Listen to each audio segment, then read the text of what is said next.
This episode is brought to you by Bevel, the first and only shaving system designed specifically for coarse, curly hair or sensitive skin. Start shaving smarter and say goodbye to razor bumps with Bevel. Check out getbevel.com today. Use code Joe to get 20% off your first month at getbevel.com. That's GetBevel.com.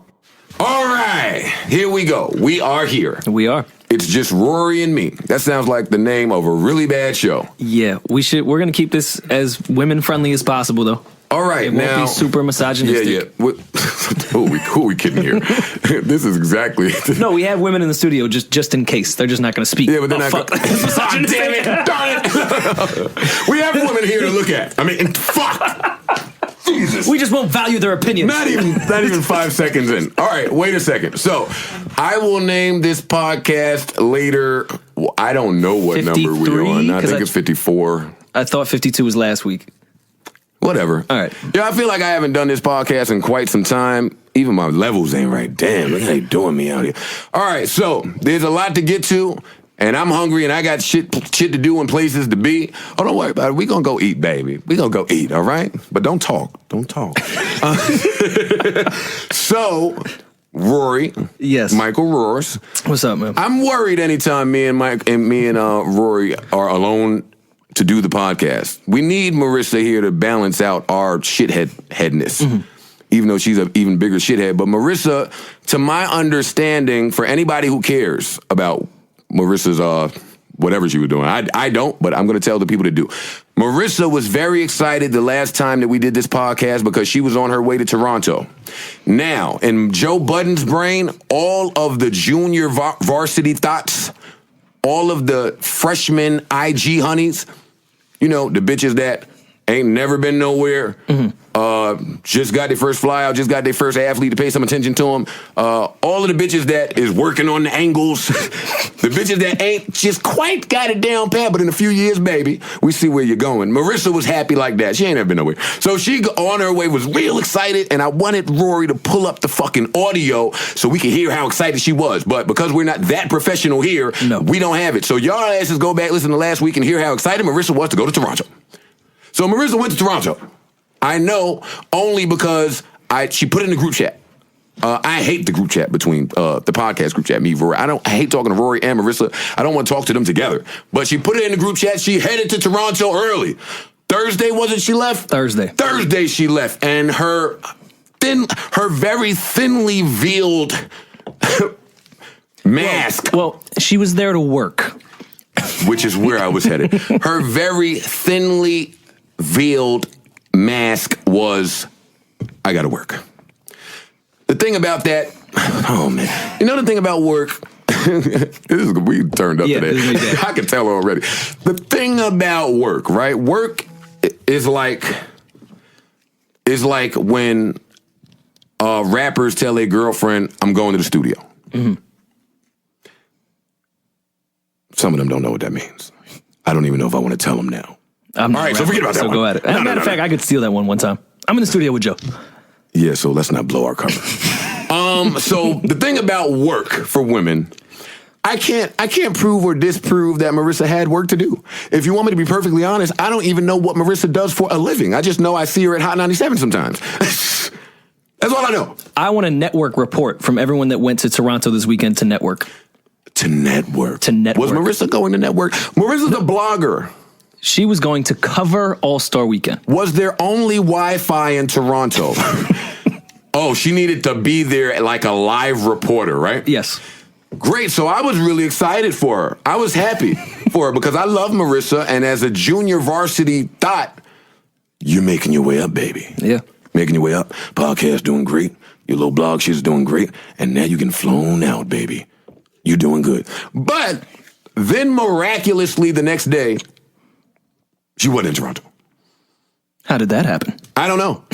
I would love to ask her myself, but she's not here. So to the listeners out there, you can at Marty Monroe, Marty the Body, at Marisa Mendez, great retweeter of all, and I will pay. Because my plan was, and I told Rory, when she got here today, I was going to ask her a million questions about All-Star Weekend. I have so many questions, but she wasn't there. But I don't know if she'll tell us why she wasn't there. The only thing we know is She was unpacking in her hotel and then packed her bag immediately and left Toronto. And we would love to know why. So if you know Marisa Mendez, call us up. Yeah, I'm saying that. There's no phones in here. Ain't no phones in here, but I'm saying it anyway. If you know Marisa Mendez and you call us up and tell us why you think Marisa had to go work and then suddenly, is that a Billy Ocean song that starts like, who sings that song? Suddenly. No, that's just one. All right, well, forget about that. Shut up, Sam. It could have been Billy Ocean, One of Those Nights. There's a song, yeah. I'll think about that later. One of them nights. Hey. One of them nights you feel like getting down. Hey. That's my shit. That's my shit. That's that shit right there. Rory should know about that song. But Rory got good taste in music sometimes. So let's ask Marisa whenever you see her, and she ain't getting away because her plane, which is this the other part I'm confused about. She landed today. I don't know where she came from. She literally just landed. She just landed. We're recording this at 7 o'clock on a Tuesday. Her plane was delayed, which is very irresponsible and totally unprofessional of her to try to fly in and land exactly at the time of the podcast. But I'm not going to spend too much time on Marisa. Marty, hey, baby, hey. Because All-Star ended mad long ago. So. And the Grammys. But let's stay with All-Star first. All-Star weekend. I think it was amazing. I think it was great. Yeah, I mean, we missed the dunk contest, but the recaps were great. The 3-point contest, I enjoyed. Now, I had to work. I had a gig, so we were unable to see the dunk contest. I know. We missed it. We fucked up. We're idiots. And we shouldn't have seen the 3-point contest, but we stayed anyway. I love Clay versus Steph as a rivalry moving forward in the 3-point contest. I love the camaraderie. I love the love that they have for each other. And the compet. No, I'm getting to that. I love the competitive nature between the two because we rarely see it from teammates so great. I love that they're both amazing in different ways, and I love that both of them are light skinned. All-Star weekend was like a coming out. We got rid of all you dark skinned niggas. It's over. I don't know. In case there was a little... Kendrick closed the weekend. I'm not counting Kendrick as a dark-skinned guy. Then what is he? Tanned. He lives in L.A. All right, bro. Is that not fair? No. Every time I go to L.A., I get darker. Okay, Joe. If we put Kendrick ass up here in the fucking snow... He gonna be brown? He not gonna be dark? Might be like me. Yeah. You can't prove that yet. Like me or Jace. Kendrick and you are not the same complexion. We can't prove that because he lives in L.A. When you went to L.A., you did not come back his complexion, and you were there for a month. I know. He looked a little ashier than me. I looked a little more golden. Oh, shut up. I looked a little more gold. My complexion was a bit more golden. You look like Kendrick's. A fucking Boston Market rotisserie chicken. That's what you look like. That's golden. So thank you for proving my point, Rory. So now, anyways. And I'm saying Kendrick's not golden. He's darker than I'm that. trying to talk about... See, this is why you and your white shit sometimes... Rory want his white privilege, white power shit to always be dominant. So we can't even have a light skin celebration weekend because your white ass is interrupting. So now you done trying to you trying to start black on black rap beef. Absolutely.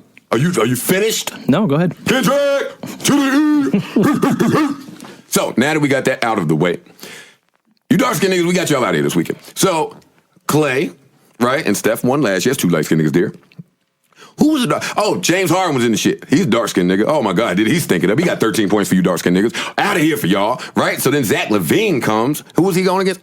Aaron motherfucking Gordon from the Magic. Two lightest guys of all time. Hey, 2 more light-skinned niggas. Got you dark-skinned niggas the fuck out of here. Best dunk contest I ever seen in my life, even though I ain't see it. Best highlights I ever saw. Word. Best sports center I fucking ever had to endure. And then... who won Russell? Now, Russell Westbrook. Won MVP. Is what? Is he dark skinned? No. He's on the cusp. He is on the cusp. He wants to be us. He doesn't. He wants to be down. He does have behavior of light skinned men. He dresses like light skinned men. Yeah. Which I don't know if it's a good thing. And he's a bit emotional. Is he? On the court. It helps him. He channels his light skin better. That's probably why he's on the verge. I'm rolling. I mean, I disagree with all that, but I'm rolling with it just for the sake of my argument. So light-skinned niggas won All-Star Weekend, but that's fine and dandy. That's not the important part. What was funny to me and what I wanted to know was, so all you thoughts. Now, I've seen a lot of stories. Boy, did I see some stories. I should have invited somebody here to to give me like a recap. Because the things I heard it was groups of you hoes that didn't know you needed a passport to get into Toronto. Yep. No, really. Wait, like showed up to the airport? Landed in Toronto. Oh my God. Not showed up to the airport, landed there without a passport. What else did I hear? You hoes, I love a good hoe story. Now, there's nothing like a good hoe story because you hoes is just, y'all don't get no fucking dumber. Like, nobody wants to hear a good girl story. I heard some more shit about the hoes. Damn, what was it? I think I favorited all this shit. I seen it. But it was freezing in Toronto. Mm-hmm. Snowing. I know that because I follow Biz. And Biz, every time he goes somewhere, act like a thought too. He gonna show you everything, everywhere that he gonna show you the weather, the mall, the crowd, the people. Biz don't know how to not show you what's happening. Biz was with Drake. Biz was with a lot of people, and I'm sure they was thinking the same way that I was thinking. How the hell did Biz get next to me? Shout out to Biz. So it was freezing snowing, I know because I follow Biz. I don't know how you hoes was doing it. Some of you hoes that don't fuck the promoters, and some of you hoes that don't fuck the athletes. No, the new shit is fuck the DJ. Because you can plug your phone in. They have a laptop. You got to think smarter. Do bitches care about that? Oh, yeah, they got to plug. How they going to get the Instagram pictures off? That's true. Yeah, no, they fuck the DJ now. Because a promoter won't plug your phone in.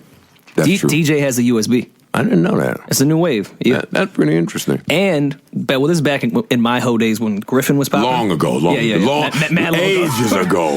When Griffin was open, the DJ booth is right when you walk in. You can open that door, put your jacket there, too. No coat check. Hoes love That's DJs. kind of the perfect setup if you will. So the DJs, niggas be getting runs, man. Yeah. I recently started DJing, so we'll talk about it. You hoes that were not having intercourse with athletes or someone of some type of important stature, I would assume that you guys had a difficult time out there. Because I know the whole hoes don't get cold thing. I know that. The myth. Queen Cardi. Shout out to the queen. But it was cold. It was cold up here. So I felt for the hoes. I didn't even see very much footage. You know how the hoes always put up everything. I didn't see very much. Now, I have one of the funnier stories that I just can't tell. Like, sometimes... That's not fun. I know. You pussy. No, I can't. I have to respect... Can you just, leave the names out? No. Okay, I will. All right. I'll try to. A very short version. Just allude. No, because this person's so sensitive, man. All right, so we'll try this. I apologize to you. I know an associate, right? Who knows an athlete. Okay. I'm following. The associate, which is fine because you have mad associates and no mad athletes. That is true. We're not narrowing it down. Yeah, that tells you nothing yet.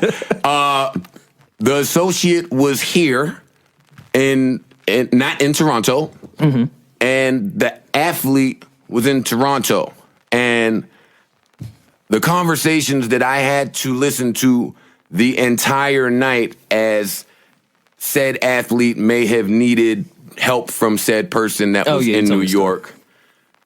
Oh my goodness, it was the best shit I ever heard, ever. I can't give you any more than that because I don't want to offend my political connects. But Jesus, it was great. And that was it. After that, I thought it was an amazing All-Star weekend. I think Adam Silver did a fantastic job. Some of y'all don't want to give Adam Silver his credit, but for me, his fingerprints were all over that. From the changing of the skills competition, which Rory pointed out to me, from that to sending Kobe off just correctly. Like, I just saw a lot. Now I won't credit him for the greatness of the winners of the 3-point contest and the dunk contest, but I could just see a lot going on with him, and I like the way he speaks. So I could see him taking the NBA to heights that David Stern never did. Like, he's the only commissioner that I've ever heard speak about illegal sports gambling and say on record in his first year, I would like to change that. That has to be profitable for everyone. because sports gambling is $1 billion industry. Yeah. Under Adam Silver, I could see logos being put on NBA jerseys in the near future just to have more revenue come in. Like, there's some things that Adam Silver's brain, he's a former attorney, and I think that's another reason I'm so infatuated with him, because I love just people that are supremely intelligent, and you can hear it when they speak. He's one of those people. I love him. So big ups to Adam Silver. I love him. I look forward to everything that he's going to do. And shout out to him and the NBA for an amazing weekend. You've saved the fucking drought, because Lord knows All-Star Weekend has been a piece of shit. I do want to address some of the commentators, some of you sports commentators, right? I've heard multiple people. Wait, quick sidebar. Michael K. on ESPN Radio. You the only nigga that want to talk baseball in February. Nobody gives a fuck about baseball. And I was damn near tempted to call your ass and tell you that, but I thought Peter would be smart enough to tell you, but he's not. So I need to tell you on this podcast, and if you don't hear it, hopefully somebody will tell you. We don't give a fuck about the pitchers and the catchers reporting in February, my nigga. So off of that real quick. Some of you commentators, right? I hear all of you, Stephen, all of y'all just shitted on the All-Star game and its lack of defense, and I'm confused. I think that the product that they put on the floor, the lack of defense, the high-scoring games, I think that's what they want. Yeah, I see competitive basketball all year. I don't need to see that on a Sunday when all my favorite players are on the court. I don't so maybe I'm naive or ignorant, but remember when baseball, I don't know if baseball still does it. Didn't they do whoever wins that team gets home field advantage in the World Series? I hope they never do that to basketball. See, and that was what I was going to bring up. In baseball, y'all hate that. Y'all hate that All-Star weekend, the All-Star game, which is supposed to be fun and for the fans. Y'all hate that it determines who gets home field. I mean, not home field, which fucking AL or NL gets fucking home field advantage. It's not home field advantage in baseball, I don't think. But whoever gets the seventh. Yeah, whatever. Yeah, that know what the fuck I'm talking about out there. My brain's doing too much stuff right now. So yeah, y'all hate that, but y'all also hate the fact that the NBA is just not competitive. Me and my kid were watching it somewhere where he shouldn't have been, and he loved it. I loved it. I loved everything about it. So maybe I'm naive and ignorant. I would love for someone savvy to explain to me why it's a problem that they're not playing defense and that the scoring is all the way up. Now, I do know that in years past, you don't play defense, and then in the last maybe 3 or 4 minutes, you play a little bit of defense. But I told my kid, who was rooting for the East, but he don't know no better. He's fucking 14 years old. I said to him, hey, this happens every year. The East gets off to a real good start. Mm-hmm. And in the second half, the West come and kick their fucking ass. He said, oh, Dad, no, not this time. The East. And sure enough, the second half came and they kicked their fucking ass. And I looked at that kid and I said, see, you little Nick. Trey was waiting for Kevin Hart to get on the court. Oh, my God. Yo, I got to really learn how to be a father. Yeah. Wait. So do you. Wait, was that you? That was you there. I am not a father. Wait, but time out. To your knowledge. Fair. Or that you claim. I'm not a father to any kids that I claim. Yeah, you got one in fucking Idaho somewhere, but we'll talk about that later. That was you and Trey was watching the shit, right? Yeah. Let me tell you about Rory. Rory, fucking the whatever game that was, celebrity game, right? No adult cares about that game. I don't give a fuck about the celebrity basketball game. However, my kid does. So when that game came on, now, but I ain't been around my kid. I just met my kid. When that game came on, that kid said, oh, yes, the celebrity game. Oh, yeah, what channel, Dad? Yay, I want to see, oh, my God, Kevin Hart. Yay, Kevin Hart, 4-time MVP. I hope Kevin Hart comes out. I'm sitting there and I'm saying to myself, I'm thinking to myself, why the fuck is this kid so excited about the celebrity fucking basketball game? And why the fuck does he think Kevin Hart is God? Because he said, Kevin Hart is mad nice. You know, I never turn down a good debate. So here I am, debating with the kid. Oh, yeah? With a 14-year-old. Fucking so nice about Kevin Hart in the basketball court. He's only the 4-time MVP. Well, no, really, he's a 3-time MVP because one of those years, he wasn't supposed to get it. And he's the coach and the fucking player, so he'd be rigging that shit. Huh, kid? And Rory, I think that was Rory or Parks, one of them niggas, when I was telling them that my kid loves Kevin Hart so much, That was Parks. That wasn't you. I'm not even put that on you. Parks said, Kevin Hart, he's a fucking bum. Trey, the fuck you want to... I said, Parks, what are you doing? I didn't say that to Trey. What are you doing? I said, Parks. Stop talking to the kid like he's a fucking...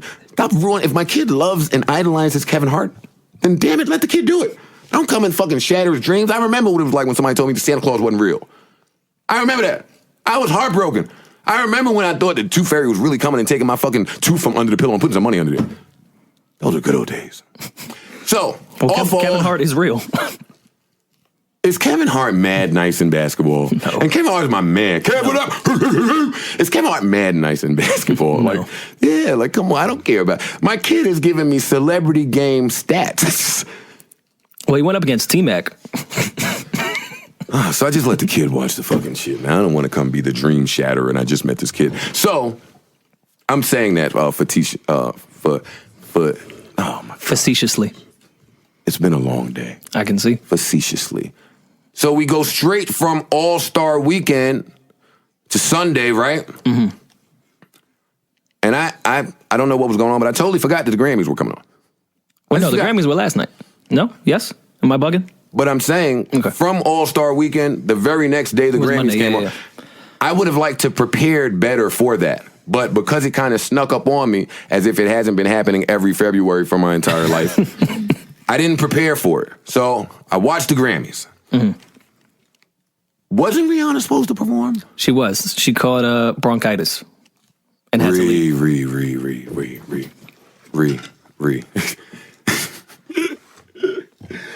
First of all, Navy, what up?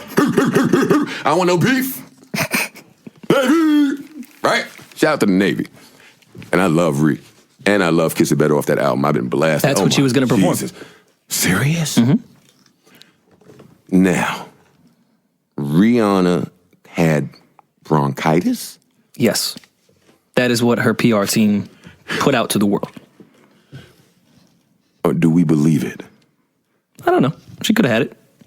No. She could have had it. I'm asking you if you believe that Rihanna did not perform because she had bronchitis. No. I think she's been performing long enough to know she can get through that. And this was a really big look. So her performance was probably not up to par. Because she just put an album out. The next single is going to be Kiss It Better. Naturally. Oh, it is? Yeah. Naturally, you would want to perform that at the Grammys. That's a fact? You're saying that with certainty? Yes. See, now go back to our last conversation where you said you didn't know if that would be the fucking a single. I thought that song was amazing. Well, yeah, and then I looked at the track list and I said, you know what? You're right. Oh, I forgot that part. That song is like excellent. Who wrote that song? I can tell you right now. I want to say James was somewhere on that writing, though. Well, that's because you think James wrote every song that we like. Because that's typically true. Rory thinks that James Fauntleroy wrote the Beatles catalog. Wait, he didn't? I don't think he did. All the Lonely People was not him? He might have wrote that one. Okay. No, I'm joking, of course, but James Fauntleroy is amazing. He's getting a little too weird for me. I had to unfollow him. Yeah, it was enough. It was enough. I can enjoy someone's music and not have to see all your fucking fuck shit, and I'm sure that's how many people feel about me. You took the words right out of my mouth. 8-mouthed you. I talk about myself before you can. So Rihanna didn't perform because of bronchitis, air quotes. That really disappointed me. I was really looking forward to Rihanna performing. Mind you, I didn't know who else was performing. I didn't know. I didn't see a set list. I didn't see a sheet. I didn't see commercials. It snuck up on me. I didn't see shit. I just know I wanted to see Rihanna. So the Grammys, they normally come on big. So I wasn't in front of my TV at 8 o'clock. So I made the Spanish people in the restaurant where I was, who was watching the fucking news. Fucking Spanish people, man. They got to be informed. I went up to the owner wasn't there. That's my man. See, that wouldn't happen if he was there. I went up to whoever was controlling the fucking TV in Sabor and Edgewater, and I said, hey, I get that the news is really important, but the Grammys is on. And that's kind of a big deal. So they turned... No one went to Sabor to watch the Grammys, though. Well, I needed to eat. So they just naturally didn't have it on. I needed to eat. Well, see, but they're aware. They should have more awareness than that. If you have any type of fucking black people coming into your establishment and you have a black artist that comes in there 3 times a day. Yeah, I doubt they're... in their early management meeting, like, Joe may come in. What are we going to have on TV? Nah, they be offering me free drinks and shit. I come in there so much. But as soon as them Grammys went on that TV, all them Spanish people was glued to that TV. So much they even turned the volume up. So anyway, Taylor Swift came on first, right? Mm-hmm. I didn't really care about that. I didn't hate her performance, by the way. Well, the TV was on mute at that point, so I didn't hate it either. It wasn't that bad. I've seen worse from her. This is what I love, because I don't even want to spend too much time on the Grammys. Kendrick. Probably one of the better performances I've seen in my lifetime. I'd have to think hard about that. My life is a bit longer than yours because I'm a dinosaur. But that was amazing. From start to finish. Yeah, incredible. Like, and to keep someone's attention that long while rapping that fast is very difficult to do. To enunciate that way is a skill. And whoever came up with that fucking camera shift on his last verse is fucking genius. Yeah, it might have been, what's TDE dude's name? The nigga. I've had a long day. I don't know. Homeboy. Might have been him. But that performance, man, oh man, I mean, let's delve a bit deeper. I'm on record saying that Kendrick album is not for me. Mm-hmm. I still feel like that Kendrick album is not for me. It's not something that I'm going to wake up and play. It's not something I'm going to get in my car and play. However, I'm objective enough to be able to recognize that it's probably one of the better hip-hop albums ever released. Mm-hmm. There's a difference there. So now let's talk to the idiots. Charlemagne the God.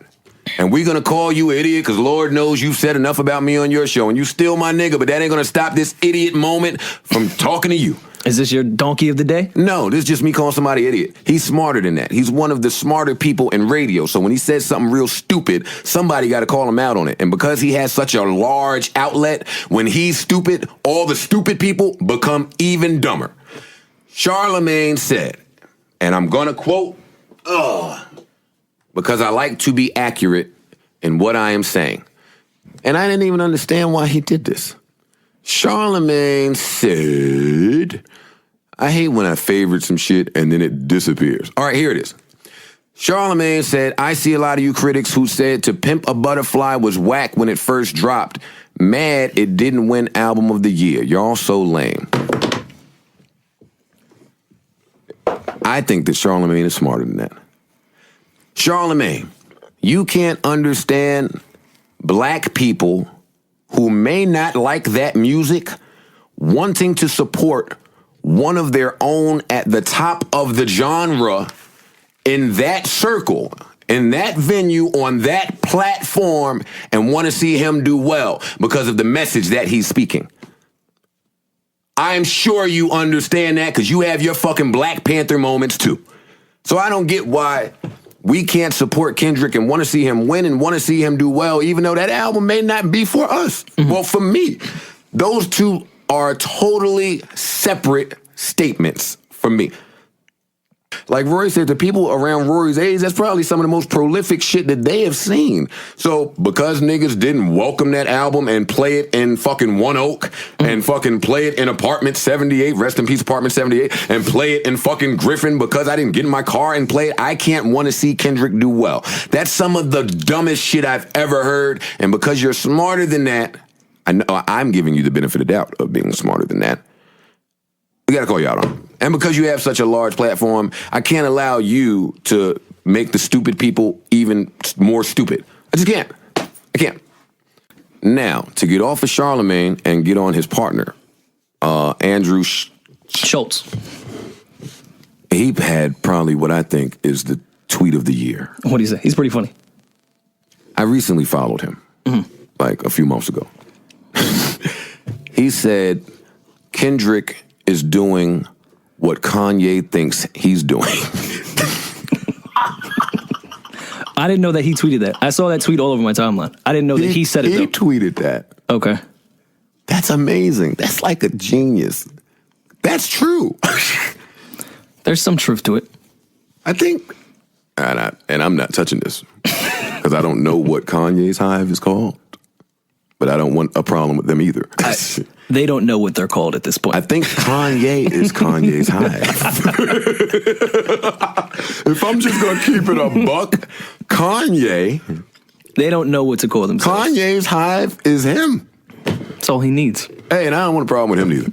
But, and I don't know if that's accurate or not. I'm totally being, this is speculative.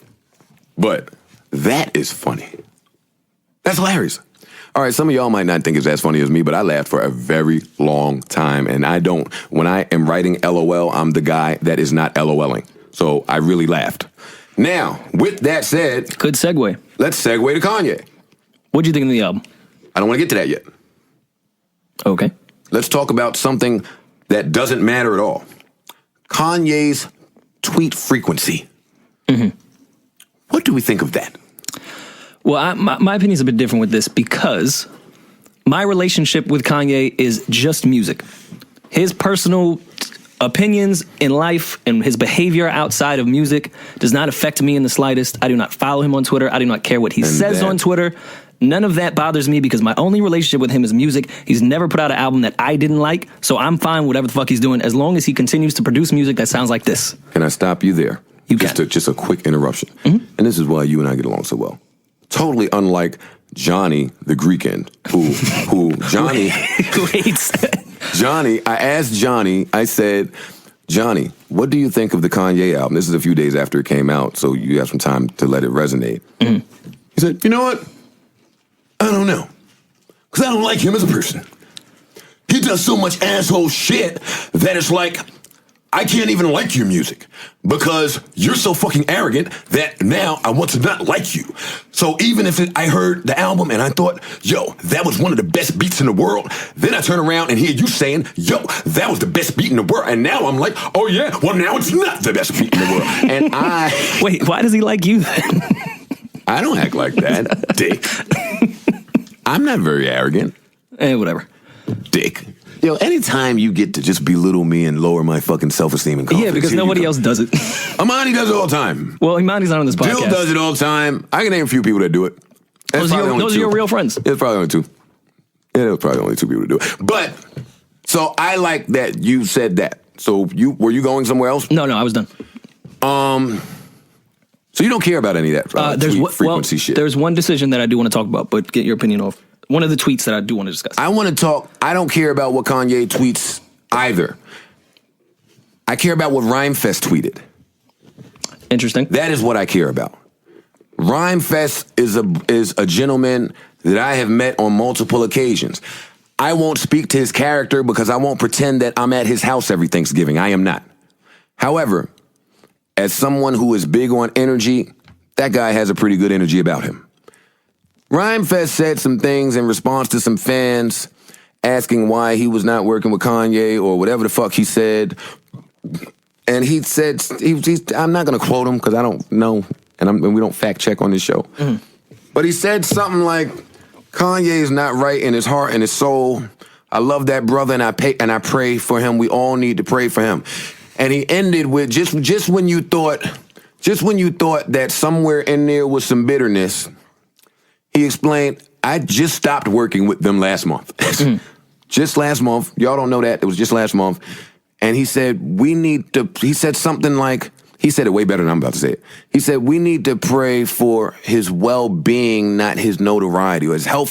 That was, go check Rhymefest's Twitter. And also to note, it was a reply to someone's question. He wasn't going on to some rant. It wasn't a rant. Now, it was a direct reply to a question. Now, a nigga like me whose brain just loves to process everything that it can. I read that and I tucked it in the back and I paid it no mind until Kanye started to tweet so much. Mm-hmm. Some of that shit, I've never been around Kanye. Well, that's not true. I've been around Kanye quite a few times. But he's never been wild. I've never been, it's never been in an intimate setting at all. He's been nothing but a gracious host and amazing gentleman to me. But if I'm just reading Twitter, which I'm not one of those people that takes whatever you tweet and now I'm going to assess how you behave. I'm not that person. But I could see how someone who is that way could take what Rhymefest said and make it applicable to Kanye's timeline. Now, let's get that out the window, because like you, I don't give a fuck. I think Kanye's a genius. Yeah, and I think this is what you get when you get someone like that. I also think, like he said on his album, all geniuses are Looney Tunes. And he's been this way forever. They're wacko. Kanye, again I'll say, went on national television and told the entire country that the president does not care about black people. I don't know if y'all understand the guts that it takes to do that, but he did that. So nothing that he tweets can and at the peak of his career, where it could have went two different directions. He was a star at that point, but he could have fell. He wasn't this Kanye now. He wasn't that big of a star at that point. But that was the crossroads. Yeah, it could have affected for him. Yeah. Like, white people were just starting to like him. Yeah. So nothing he tweets will ever shock or surprise me, but because I think he's a genius, I pay attention to it. Because there's a jewel in there somewhere. Well, my guy Nerd said on Twitter, just take what you want from the Kanye tweets and unfollow him. Yeah. Take from it what you will take from it, and then just mute him. Or anything. So now let's segue to something more important, which is the music. Oh, you have one of the tweets. Well, it's part of the music. Oh, please. He did say, "I will only sell my album on Tidal. I will not be selling it anywhere else." There was a rumor that Homeboy wanted to buy his album for $10 million. Same dude that offered. We're not going to bring his name up on this podcast. I don't even know his name. He's a piece of shit. Why? I'm not. Because he's buying albums? No. And taking them for the people? Have you heard the Wu-Tang album? No, he hasn't took it for the people. I don't want to talk about this guy on this fucking podcast. But has anybody heard that Wu-Tang album? Did he buy it? Yeah, he bought it. And he said he's never going to let me listen to it. So we can't hear it. Right? Anyway. We'll talk later. So he said, I'm only selling it on Tidal. I'm scared about this. And this has nothing to do with Tidal. I want to make the record clear that I love Tidal. I want to make that very clear. I wish you guys could understand the inside joke that Rory has been running with for like months now. One day you will, and then I'm going to go back to this podcast. But anyway. This is kind of nerve-wracking here, because I've never been a big fan of streaming. But now it'd be a great business move on Tidal's behalf to take Kanye's album and only make it available there. But now you have your competition, Spotify, Apple Music, who's going to follow suit. Okay, Apple got a whole bunch of fucking money. They're going to throw a whole bunch of fucking money at an artist and only make it available there. And this is going to start a trend. Artist being Drake. Yeah. Yes. So this kind of puts us in a position now. Music has always been about business. I know that, but this is going too far. Like, withholding it for the purpose of your stream is scary to me. Let me just say, you are on to a very prolific and broad point. This is a great point. It's to everyone's detriment. Yeah. Yeah. Because now we're taking art and withholding it, not just for money. This is for competition. Because fuck the artist. I mean, yeah, you're going to get your money, but no one's going to hear your album unless they sign up for this. Of course, people are going to rip it. I know my argument here has some holes. It could be ripped. Kanye shit was ripped in 5 minutes. But if this becomes the wave, they will find ways to not have that happen. Hey, all you little idiot hackers that think y'all doing something by ripping some shit. Check. Like, that's so minuscule in their grand scheme. Yep. Like, that dents nothing. You're not Napstering their plan. Just so we're clear on that. But I agree with you. It's going to start a trend. I almost want to say it's already started a trend. And it's scary because if there is one person powerful enough to get all the people that we enjoy listening to not put their albums out, it's Hove. Yeah. It's Hove. And I would if I was working for Tidal, I think, oh my God, that's the best fucking business move ever. But as a fan, that's terrifying. That's horrible. But see now, this is about to go somewhere else. If I'm Hove, I didn't really have a choice. I didn't have a choice. I came and I tried to do something with my business partners. I bought this old shit. I revamped it. I brought some cool niggas on. And I was just trying to get a 1% of y'all large pie. Y'all blocked that. Y'all didn't want me to have my 1%. I'm a hustler from Marcy, my nigga. What do you think I'm about to do? Now let's play ball. He's playing ball. So I can't knock him for what he is doing. He's doing exactly what he should be doing. But again, it's hurting everyone else. Like, I'm not saying him directly, but But that streaming competition, it's not healthy. It's not healthy, which is why I've always been against the music business. Mm-hmm. This is fans and people who are passionate about music and what they enjoy. We're about to be severely punished by the music business. So yeah. And this is coming from someone who wants to support the artists that I like by paying them. So, well, that's what I'm going to get on, because we were on the car ride back, right? So we were coming back from West Bubblefuck somewhere. And if you know me, I'm playing nothing but R&B in my vehicle. If you have ever been in my vehicle, there's nothing but R&B unless I'm in my rock and roll mood. You very rarely will hear rap. I don't know if I've ever heard rap in my car.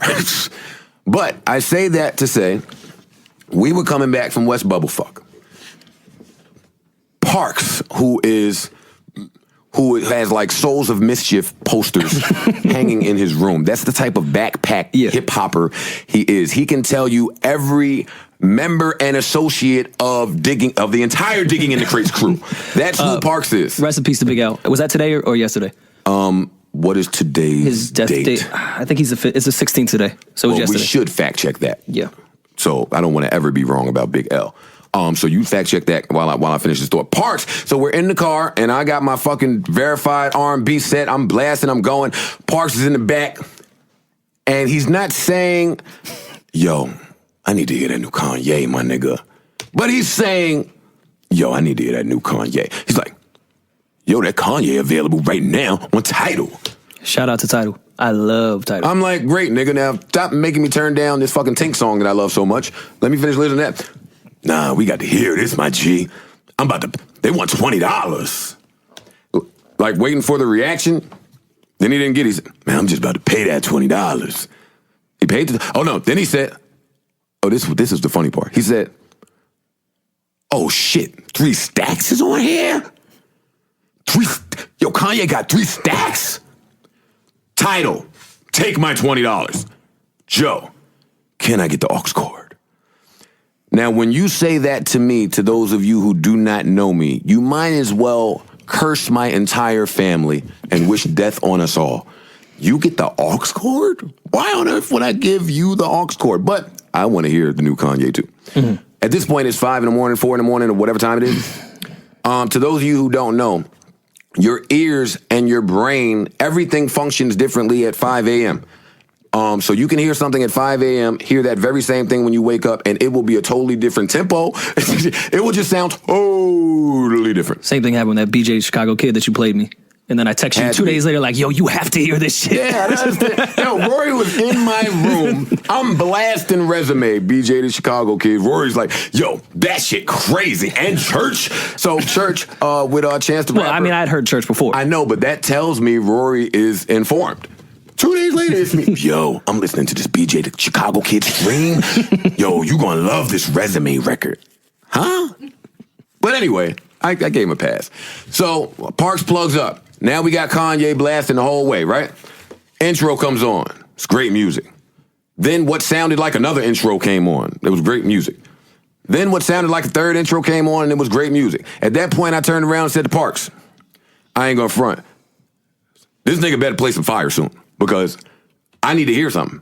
And as soon as I said that, Rihanna's voice came on. I don't even know what she said. It was like she was speaking in fucking Roman Catholic old verbiage. She said some shit I never even did. She said, we Roman, we are goddesses. I don't know what she said, but Rihanna be sounding like a fucking goddess. I love Rihanna. I'd play it via Tidal too, but SoundCloud might be beefing with Tidal now, so I'm just going to leave it alone. Chill. Let's not offend our political connects. But you should subscribe to Tidal right now for $19.99. Do you know? And you can hear. I'm not going to do this on my fucking podcast. You do that on your podcast. Damn it. Who I was in the club the other day, and some DJ, I don't know if he was bigging me up or trying to be funny, but Pump It Up came on, and it wasn't me. It was Jay-Z. So I'm standing in the club getting dissed by Jay-Z. I love that. You affected my whole life. But anyway, so I'm doing podcasts now. No, nigga, I still get busy. Don't do that. Don't do that. Damn it. I see him. See your boyfriend. So listen, this nigga. Oh, look at you. He is funny. He's funny. He's funny. He's funny. Anyway, damn, you threw me off now. I forgot. Oh, okay. So Rihanna comes on. Oh my God, this heavenly angel voice. Rihanna comes on. And Swiss, who I'm well documented in saying, I don't care what y'all niggas say about Swiss, who Snapple Fact was trying to put me and Cassidy and Dragon in a group together in 94 and 95. And I said, Swiss, my nigga, come on. But anyway. Well, at the time. No. I was a bad idea. I was way nicer than them in 94 and 95. I was 96 it was. I was way nicer than Cassidy and fucking Dragon, and I'm way nicer than them today. So why would I be doing that? Well, you were way nicer than your other group. I was way nicer than... I'm not talking about Slaughterhouse, by I the was way. way nicer than I am today back then. But anyway, let me not diss myself and everybody I was going to diss Fab and Paul Kane, and I shouldn't do that. So go ahead. Why would you ever do that? I was saying you were better than your other group. But go ahead. Fab's a different animal. See, you always fucking are distasteful. Yeah, Fab's great. I'm complimenting you, you ass. Come on. Oh, me? Oh, yes, thanks. I said you were... Oh, my God. I appreciate it. So listen. Jesus Christ. I said you were better than the group you were in. Okay.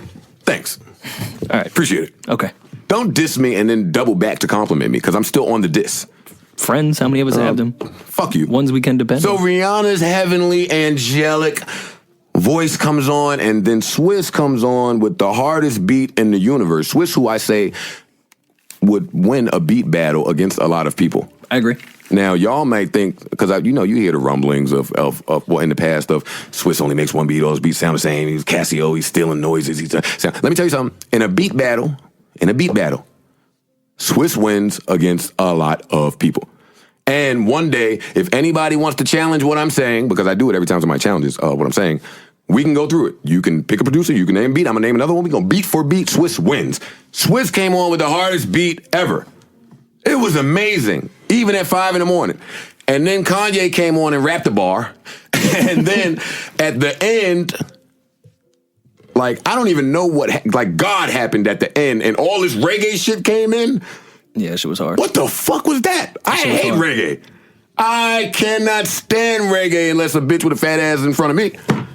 I don't want to hear that reggae shit. But this, what the dang, dang, dang, I don't know what they was doing. That shit made you relax your backside? That was the bet. Huh? Shit made you relax your backside? No, I never I never relax my backside, Rory. All right? I don't want to hear your shit, and I don't have time for it.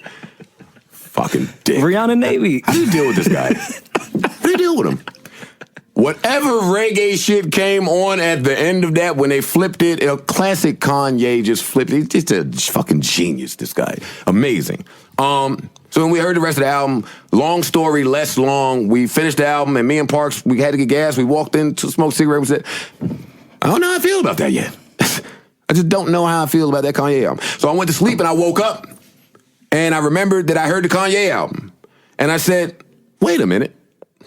I don't remember the nigga rapping too much. That was my only thought at the time. I hadn't processed the album yet. And I tweeted that, and some of you simpletons who have a hard time with comprehension seem to think that that was a shot. No, that's just a fact. There wasn't very much rapping on this album. That don't mean that I don't like the album. I haven't even given you my opinion on the album. It just means it ain't a lot of rapping on the album. It's not. You can't debate it, listen to it, listen to this old album. There ain't that much rapping. I'm a rapper. I know what the fuck rapping is. Right? And I put the album on again. And you were with me, I think. I did. I sent it to you via Tidal. Oh, yeah. No, it wasn't via, it was via SendSpace. It was a link. What are you talking about? It was a Tidal. Oh. I put in my debit card information, and I quickly arrived to the Tidal app. To the SendSpace section of Tidal. And then I sent it to you. Thanks. I appreciate it, Rory. So then Rory and I listened to the album from front to back again. Twice. And I said, all right, chill. We have to have like a Kanye segment where we just talk about him being godlike on the podcast. Because that's how I felt. That's how I felt. Wasn't very much rapping on this album. So? So what? I don't know if I want to hear a lot of rapping over that beautiful music. That was beautiful music. And I saw a few ghostwriting tweets and a few ghost beat. Lord. Hey. I don't think people understand that, like, Quincy Jones didn't touch instruments. There's a different, when you're making this type of music. Yeah.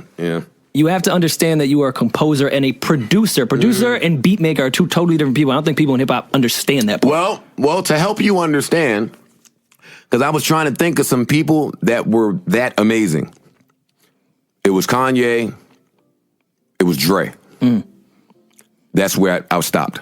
That's where I stopped. If you listen to a Dre album, listen to Dre's last album, you can hear Dre.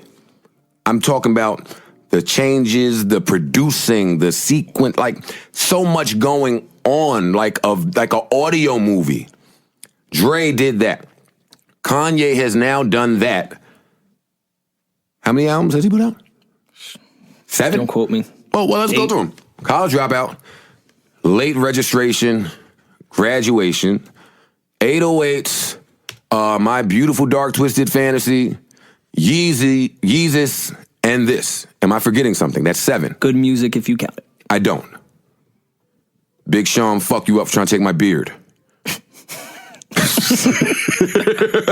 I know that was very random. But I got a lot of mentions yesterday when he got on the fucking Grammys looking like fucking dark-skinned Jermaine Budden. He looked like my fucking nephew or some shit. And your little fake grown-up outfit. Yeah, like knock it off, my nigga. You was just I was talking about yours, not his. Oh, mine. Oh, I was back on him, so let me get back to this and him. Yo, so you was just fucking the little 12-year-old Ariana girl who keeps the same ponytail for 10 years now. So don't get my face off of your face. I don't want to see my face on Big Sean's face ever again. Shout out to good music. Now, with that being said, Watch the Throne I count as a Kanye album. I'm not going to say the good music one, but Watch the Throne. We can because that album to me was amazing. Was amazing. So now Kanye, to you people out there, we on one today. I told you I was going to be on one today. That is now 7, if I'm not counting Watch the Throne, that's 7 completely different albums. 7. Each time Kanye has released a body of work, you had no idea what was coming. That's unheard of. That is unheard of in hip hop. That's damn near unheard of, period. So that needs to be recognized and saluted. No? I 100% agree with you. I've made this argument 1,000 times. When everyone's like, I want off the old Kanye College Dropout shit. I said, go fucking listen to that album. I'd like the next sound. Whatever it is, unless it's Yeezus. And I still appreciated that. Yeezus. I appreciated that later on. So now let me tell y'all what I've said to Rory repeatedly. When we heard this shit, the same thing with Yeezus, because we were together then too, right? I said, I don't know. We were together at some point. Because when did I say this to you? I don't know. Well, it doesn't matter. I said to Rory that, and this is very true, Kanye is the only artist, the only artist for me that when I listen to his shit and I don't like it, I say, I could be wrong. I could be wrong. Well, is Jesus the only time you thought that? Nope. What other albums? It's happened repeatedly. Well, I know 1,000 people that hated 808s when it first came out, and now it's one of their favorite Kanye projects. Yeezus, I couldn't appreciate. I didn't understand. What the fuck are you doing? Later on, I grew to love half of it, right? When you started wearing sweatpants with shorts. No. Yeah, you got to get in the mood. I get it. All right, get your joke off. Get your joke off. Go ahead, So go way ahead. before... He started shopping at Kith, we will not say Kith. I have a problem with Kith. Fuck Kith. Suck my dick, all y'all. So with that being said... That was from Joe, not from me. Yeah, it's from Joe. Suck my dick, Kith, and everybody that worked there. Okay. So now, with that said, no, it wasn't then. What were you okay? Okay, this Joe back. I told y'all we was turning up today. I feel like we haven't done a podcast in a year. I'm happy to be here. So, no, that's not when. But I grew to love half of Yeezus. I didn't love my dark, beautiful, twisted nightmare in my bed, who's sleeping in my window, the way that I eventually did when I first heard it. Which was remarkable to me because I normally, when I buy an artist album, I want to hear that artist. I don't want to hear all your fucking friends. Kanye's great. Well, you had his friends at their best, besides Jay. but I love Jay. Look at you. Look at you trying to now send some shots out there. Yeah, you fucking with me. You fucking with me. Look at you feeling brave. No, Tidal, right? No, not fuck Tidal. Oh. I too think Bleak. So you didn't say fuck Tidal. I too think Bleak is one hit away. Oh my God. Jesus, Mary and Joseph. Hey, sidebar, Bleak. Bleak has a lot of hits. Hell yeah. We've had this conversation where people are trying to downgrade what Bleak has done. Why was Bleak one hit away? He had plenty of hits. You can do a whole Bleak set at the club. A long Bleak set, and every girl gonna shake their ass, even if they don't know that that's Bleak. Serious, because there's a lot of songs I'm sure they don't know is Bleak. I don't think Bleak got credit for Is That Your Chick. I think a lot of chicks thought that was Jay-Z's song or Missy's song. I don't think Bleak got credit for Do My Lady Run This Motherfucker, because you might think that's a Jay-Z song. I don't think Bleak got credit. I could keep going on and on and on. But anyway, Bleak, I don't think Hustler record. Hey, I don't think one you of the won. best verse. Hey, Bleak, if you listen, I never thought you'd one hit away. I loved everything you were doing. Oh shit. That's how this came up. What was the Bleak record? The first one. When we was at Crystal's party, and I was like, remember that? And nobody remembered it. I think I left at that Myth Bleak is. No, it was Myth Bleak is. Me and you were standing there talking to fucking Parks. Oh, two different fucking... I'm mixing up my Crystal parties. Myth Bleak is. I know that a lot of you millennials are not old enough to remember when that record came out.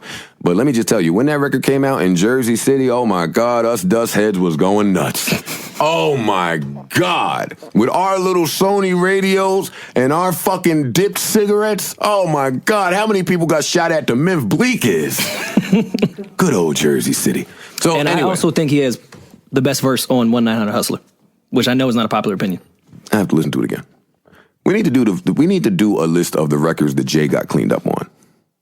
You can do that because I love Tidal.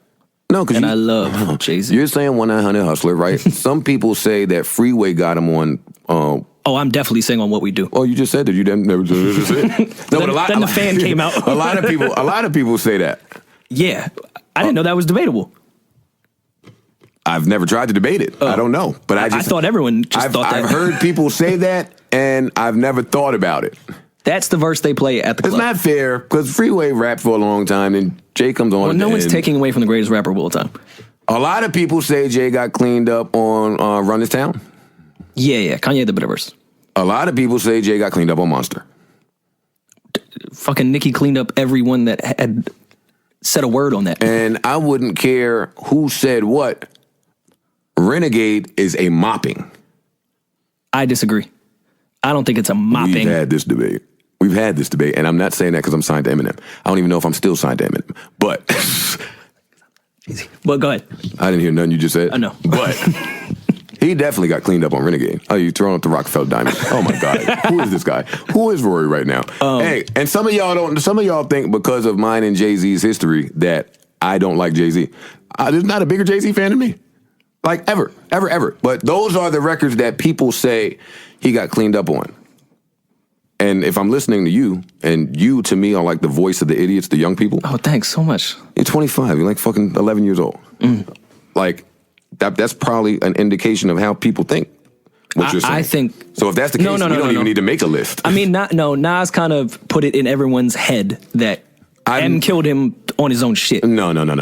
But I don't think I think M was the victor there, but I don't think he cleaned him up. I didn't believe a word that Nas said on Ether about Jay-Z. Let me just be clear on that. And I'm one of the people that pick Takeover over Ether. I take facts over you telling me that this nigga sucks dick. I think it was on record that Jay-Z did do Tybo. But I don't think he was a hoe. What's wrong with Tybo? You said you didn't believe anything Nas said. He called him a Tybo hoe. Fucking goodness gracious. All right, let's move Where on. were we going before this Myth Kanye's albums. All right, Kanye's albums. That is like epic, unheard of. If you take, who's on their way to doing it? Kendrick. Yeah, Kendrick. He is 2 for 2 classic, like amazing, just pieces and bodies of work. Now, I will say this just because I'm a conspiracy theorist and I like to debate shit. Oh, man, I don't know if we need to get this turned up. Give me a minute. Talk. Let me think. No. You can go to Tidal.com right now. If you ever purchase for $19.99. Don't let me take your mic. Hey, this is why Marisa needs to be here for moments like this when we're just going to get ourselves in trouble. Hey, if you ever... Yeah, right? I got mad editing to do. Hey, no, we ain't editing shit. If you ever seen the meme, right, the picture of homeboy from Hangover with the beard and he's standing in front of the shit looking at all the fucking floating numbers and shit. That's what I got to do right now. I got to assess life to see if this is important enough. Is the risk worth the reward for what I am about to say? So, Rory, go ahead to your title commercial and give me 2 seconds. Okay, you can go to Tidal.com/purchase. Put in your credit card information for all right, I figured out how we're going to say it. And you can get exclusive. Thanks, Rory, I'm back. Streaming rights. Rory, I'm back. Thanks a lot. So, I figured out how I'm going to say it. Kendrick is on his way to that. 2 amazing, different bodies of work. Like classic, just greatness. Now, Biggie, right? Oh, man. The Notorious B.I.G.? I love Big, but I don't know how much credit Big is to get for his 2 amazing albums because Puff was there. Okay. I have never heard... I have never, even with Biggie's untimely demise, I've never heard a bad Puff album. I've never heard any album that he had anything to do with be bad. They have all been very cohesive. They have all had hits. Craig Mack gave us a hit. Total, the 3 ugly bitches from wherever they was from gave us a hit. Jeez. I was fucking 14, 15 years old and they weren't attractive to me. Mind you, I didn't know where to put my dick if they was in front of me, but still, they had hits. 112. Now, this is where I come in. 112, whose catalog is amazing with hits. Mm-hmm. I was in Def Jam when 112 went to Def Jam. And I was in that, well, I wasn't in the room, but my ear was to the door. Hey, if you know petty me, my ear was in the vicinity when Puff was telling Kevin Lowndes and them, y'all niggas think that y'all just gonna take my creation and they just gonna pop? No, these is 4 corny niggas from wherever they from. So you wanted them, you got them. Y'all don't want me to have nothing to do with this. Watch how it turns out. And I watched how it turned out. Can anybody tell me what those singles were from the 112 album on Def Jam? G-Dep gave us hits, and an amazing album. Shout out to Ghetto, very underrated. Go get it if you haven't heard it. Hell yeah. Black Rob gave us hits. My point is... Loon too? Oh my God, love Loon. Mario Winans, anybody Puff has affiliated himself with, and Dirty Money. Their album, love it. Phenomenal. Day 26, I love it. Great album. So my point is... Danny Lee Kane, but I'm not trolling. No, their album's good too. Yeah. That was my song, their fucking first single. Well, the band Damage. I used to be in the club and Damage would come on and I would be looking at all these bitches sing the words to Damage and I'd be like, I'm not talking to you. You feeling that song way too much. You got mad issues going on with you.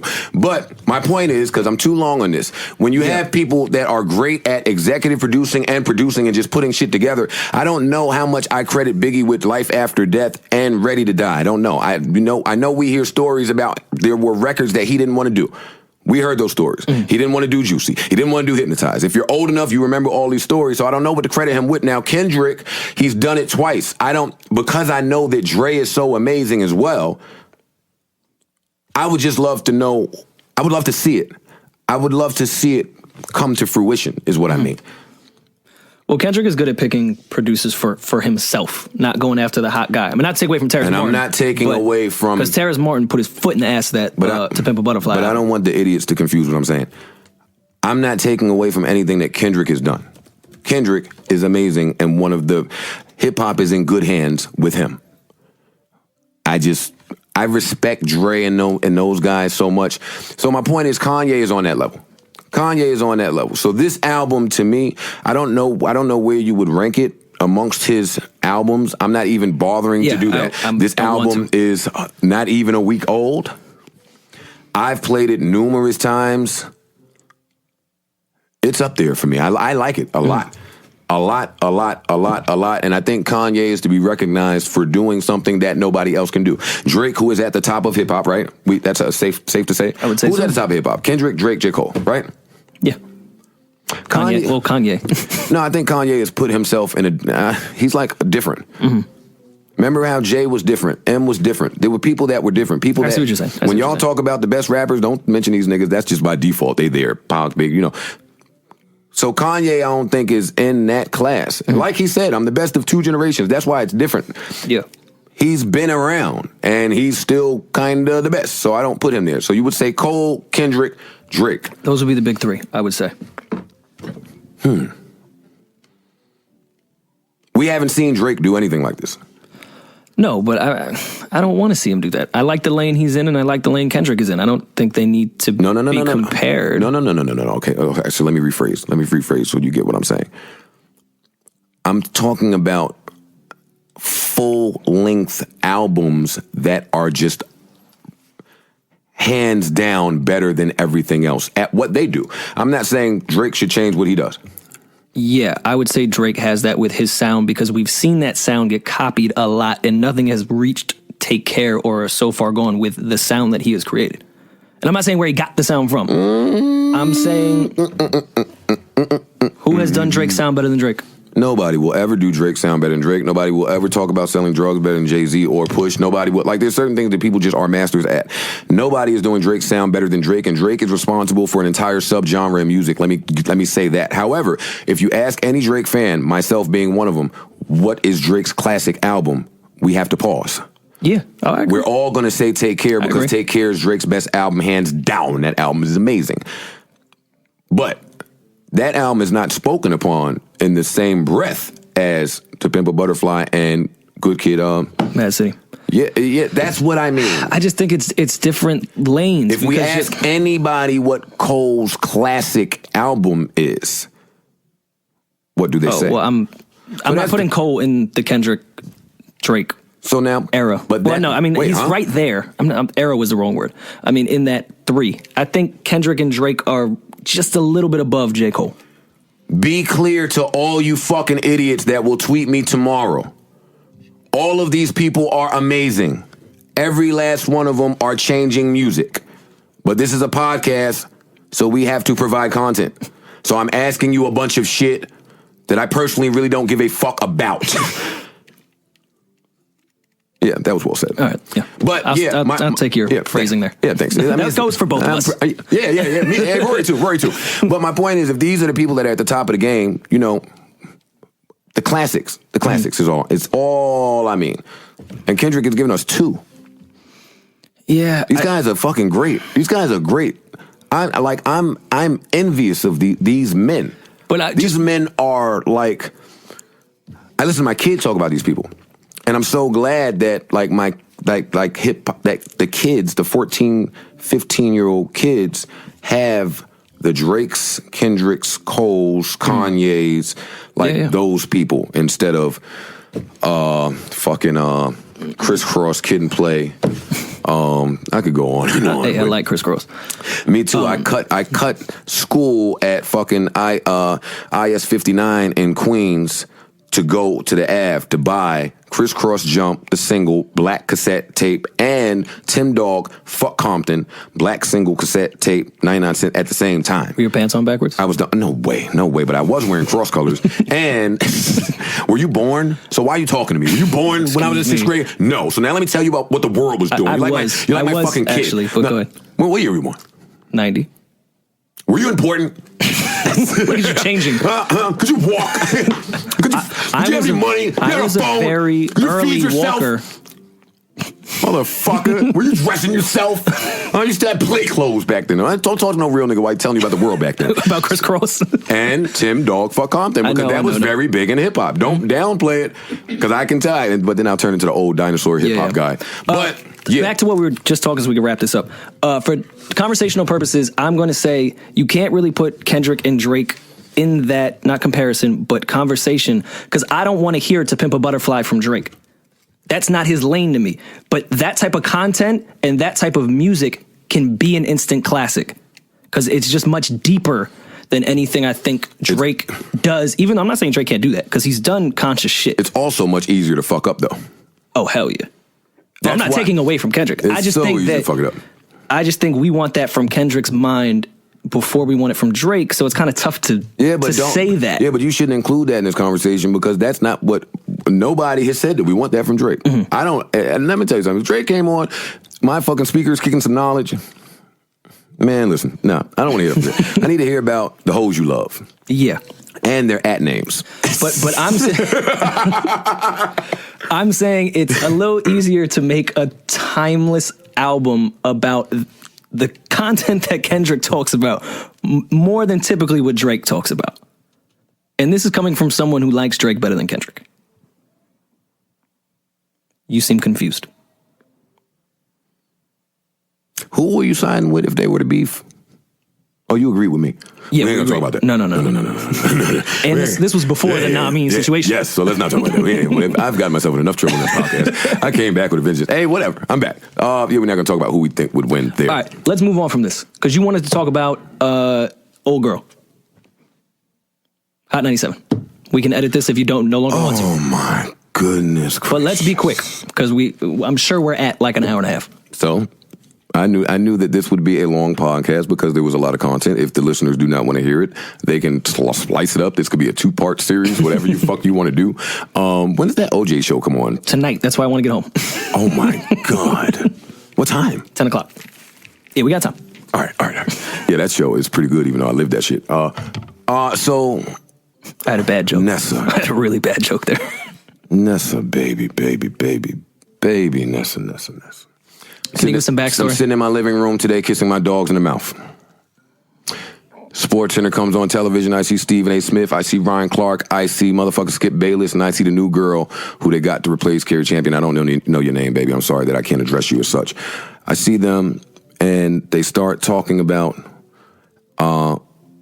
Nessa from Hot 97. Mm-hmm. And I'm immediately confused, and I'm saying, why am I hearing about Nessa on first take while I'm kissing my dog? I immediately stopped tongue kissing my dogs. I look up on the TV, and I'm just waiting to hear what Ryan Clark and Stephen A., two people who I love to hear their opinion. I love to hear what they have to say. So they start talking about how Colin Kaepernick is now dating Nessa, who is the ex-girlfriend of Alden Smith, who was on the 49ers. I mean, it's still on the 49ers. I thought he was a former.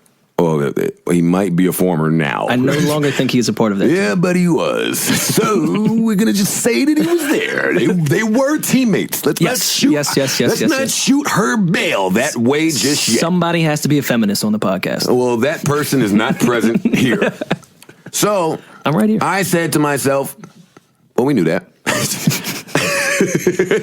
I said, real niggas been knew that Nessa was fucking homeboy and that they were teammates, and that the reason that the 49ers are no longer important is because of Nessa. Jesus Christ. Nessa broke up the 49ers. Now, that's not news. Bitches all day long fuck teammates. That's not news at all. There's nothing shocking. First City High breaks up, and every day I wake up. Oh, man, word, for real. Because she broke up that group, too. Oh, my God. I used to love City High. Why did she fuck both them niggas? Like, I want to hear from women. I don't understand the psychology behind it. That girl was in a group with two niggas, and neither one of them was cute. How you end up fucking? Had a baby. She is beautiful still. Yeah, and niggas loved you. Niggas had posters of you on the wall. Not me, but I seen niggas do it. I'm certainly guilty. She had a baby with one and fucked the other one. There was a whole show about this shit. I seen it. Synced with a T. And that was a good fucking show. Oh, I love a good host story. Wait, wasn't it old boy from Sister Act 2? Yes. Who bodied the fucking shit? What was the song he bodied in Sister Act 2 for the young kids? Yeah. Huh? Oh, happy day. Oh, happy. And he started out real slow with the choir. When Jesus washed. Rory, they don't even sing this type of shit in your church. Like what do white people sing in their church? No, we stand up and then we sit back down. And then we stand up. Then we stand back down. Black people, do you go in the black church? All right, so we get on No, topic I listen again. to the Kanye album. I know what's going on.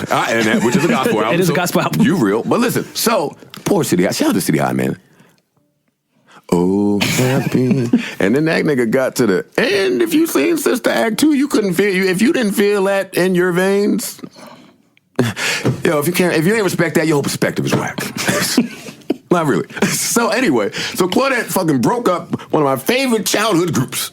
Was I a child then? I'm so old. No, nah, it was my childhood. I was mad growing. Well, you're still in your childhood. So, Nessa, why did you do that? I'm dying to know. So now this is why this is important for me. And all of this stuff is Googleable. So I saw my man Maul today, whatever, I don't remember his Twitter name, that's my guy. When the Sports Center ran the Nessa story, he was like, damn, I see all these niggas talking about the fucking Nessa shit like it's news. And then I chimed in, because I'm Petty Murphy. And I said, well, baby, we got to keep the secret until it ain't a secret. So now that it's on my fucking screen while I'm kissing my dogs, this is why this is disturbing to me. Number one, I need to hear from women. I need to know from women the thought process from A to Z. When you fuck nigga A, who's real close or works with or is often at times in the proximity of nigga B. That's one. Now, in some instances, I understand that happens. It's a small world. Niggas don't want you. Other niggas show you some attention. You're lusty. I get it. But in most cases, it just be spiteful women. It just be spiteful women who are hurt, and hurt people. So now I don't know anything about the next situation. All I know is this, and this is Googleable. Her and that kid, Alden Smith, was together for a long time. Like 6-7 years, long time. Mm-hmm. That's long enough to be off limit. Like, there are unwritten rules once you pass 5 years. I know me and an ex of mine, we wouldn't even, because when you with somebody for that long, you just know everything about them. We wouldn't even go to the places that the other person frequented after the breakup, just out of respect. Like, there's certain shit you don't do after a breakup. Right? Now, this is why it's funny to me. And I shout out Hot 97. I might as well start doing that every time I'm about to shit on somebody. That might be my new thing. That's the cue. That's when they know. Yeah. Like the gunshots on Verified? Or like when you be like, I don't mean no disrespect. Yeah.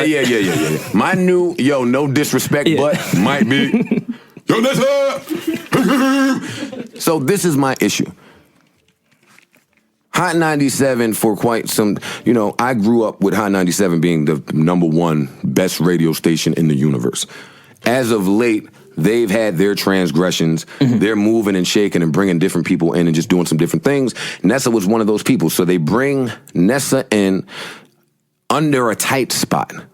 She's there to replace. About a year ago to around this week. She's there to replace a radio legend and a radio icon. Angie Martinez. She's there to replace somebody, a good friend of mine, but what I'm saying has no bearing on Angie and mine's friendship. Angie just knew how to move in New York, is my point. You may have heard 1, 2, or 3 things about Angie in 40 years, right? Mm-hmm. So you're in a tight spot, the pressure's on, and we're looking at you. I had the chance to interview with Nessa when she was wherever the fuck she was, in the Bay somewhere. She was a real sweet girl. She was with homeboy. So when she came up here, I was the first nigga to come up there and bring her a motherfucking care package. Here's some oodles and noodles. Here's some motherfucking candles. We went to Target. Here. Welcome. You have great responsibility in New York. I think she was aware of that. In speaking to her, I could be wrong. She was a very bright girl. Very bright girl. And if I thought she wasn't bright, and this is why I'm confused about women. If I thought that she wasn't bright and just really didn't know too much about men, all I got to do is turn on TV and look at Girl Code, and she's in the know. Mm. They talk about hood shit, guys, girls, relationships, what you do, what you don't do. That's what that show, that's the entire premise of Girl Code and Guy Code, right? Yes, she's on that show a lot, right? She spoke to me a lot about morals. She spoke to me a lot about self-respect, all of the shit that women speak to niggas about when they want you to think that they have all of this stuff. And I'm not saying Nessa does not. But one day, I would like her or Ebro or Marisa or Deani or or Enough or what's the homegirl's name with the Spanish girl with nice tits? I don't know. Yes, you do, but come on, you know the girl's name. What's the girl's name? Now, nobody in the morning show. Come on. Laura Stiles. Thank you very much. Come on. That's my baby. Hey, baby. I love Laura. Oh, don't diss Laura. No, I love Laura. No, I would never diss Laura. I'm not diss. Ebro is my guy. All of these people that I'm naming, I'm cool with, which is why this is important to me. At some point, Hot 97 has to do something to renovate. This is bad. This don't get new. When they were dragging her on Twitter, I was like, all right, whatever. No. When that shit was on First Take. No. This is bad. Problem. This is bad. And I say that because when I spoke to Nessa, and this is why this is important to me, and I sound like there's some extra shit in here. This is why it sounds like it's some extra shit. When I spoke to Nessa, she dragged rappers. Mm. I'ma always have a problem with women that think they know men they don't know. Always. That's just who I am. So women who follow stereotypes, stigmas, and preconceived notions, y'all women, y'all know you probably shouldn't. Well, the word on the street is you should not fuck with a rapper. A rapper is a piece of shit and will ruin your life. Nessa followed all those guidelines, right? And this is where my confusion comes in. You seem perplexed.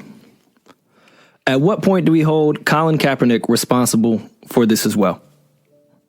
Since I'm the feminist of this group today. Oh, okay. It's a different perspective. Yeah.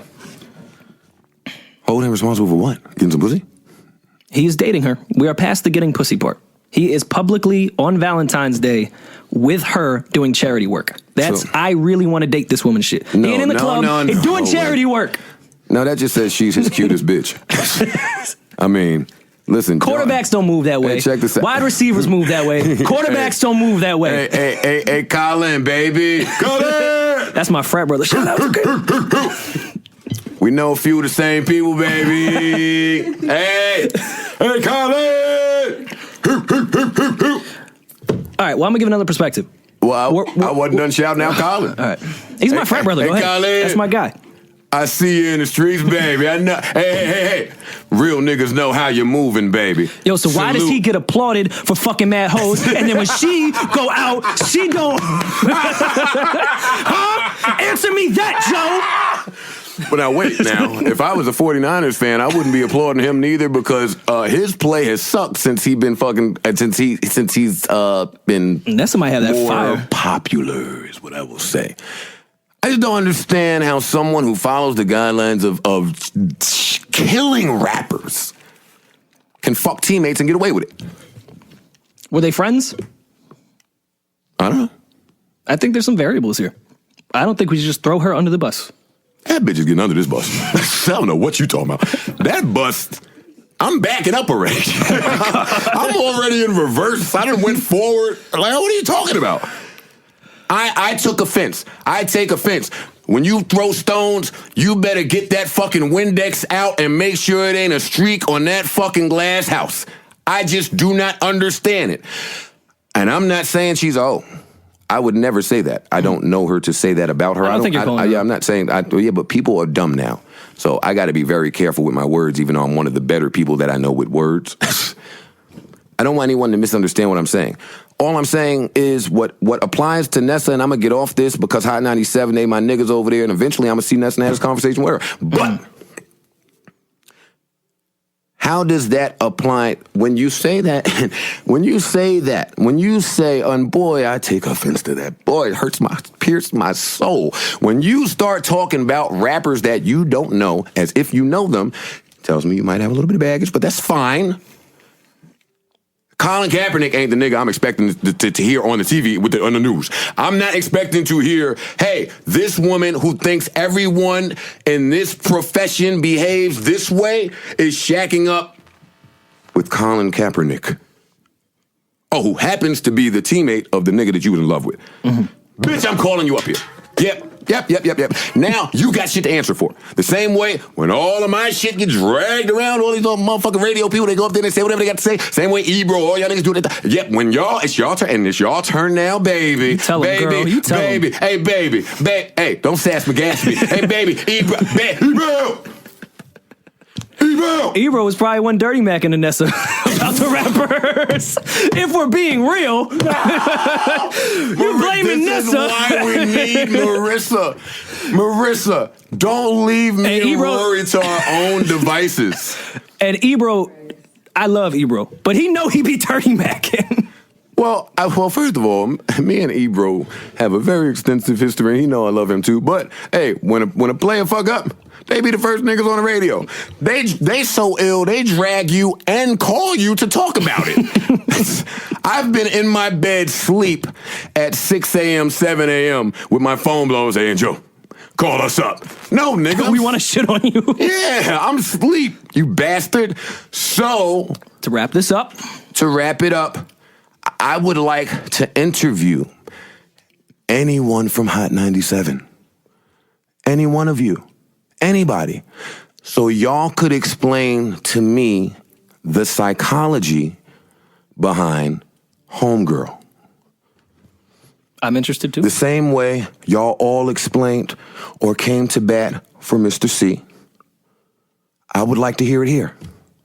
I want to hear it. Interesting. No, it's true. I have an idea of what happened. There was one big united front, and I respected that. Because even whatever Mr. C's shit was that he was into, I respect niggas sticking up for niggas they love, I thought that was dope right too. or wrong. I thought Ebro played that perfectly. That's honorable to me. I want to see you do it now. That's it. I think I know what happened. What's old boy's name that she was dating first? My memory's bad. All right. So Alden. So she's with Alden. She sees Colin on the field. He takes his helmet off. Throwing mad interceptions. He takes his helmet off. Throwing mad darts to the other team. She's like, damn, Zaddy is throwing that ball to Odell and them. He is really... Odell would not intercept a pass from Colin Kaepernick. Fucking idiot. Hey. If anyone can do it. Yo, that was the setup for one of my more amazing Odell jokes that I will not say. I know what you were going to say, and I tried to save you from doing it. Odell! For those that are completely lost, there's a pitch and catch joke there that no one caught. Hey, and I'm not going to say it because I don't like what niggas is doing. I don't like niggas doing that shit. Anyways, you answer my fucking story. Oh, my bad. He takes his fucking helmet off. So he was throwing the ball to fucking Gronkowski. Says, Zaddy, you are really giving it to the Patriots.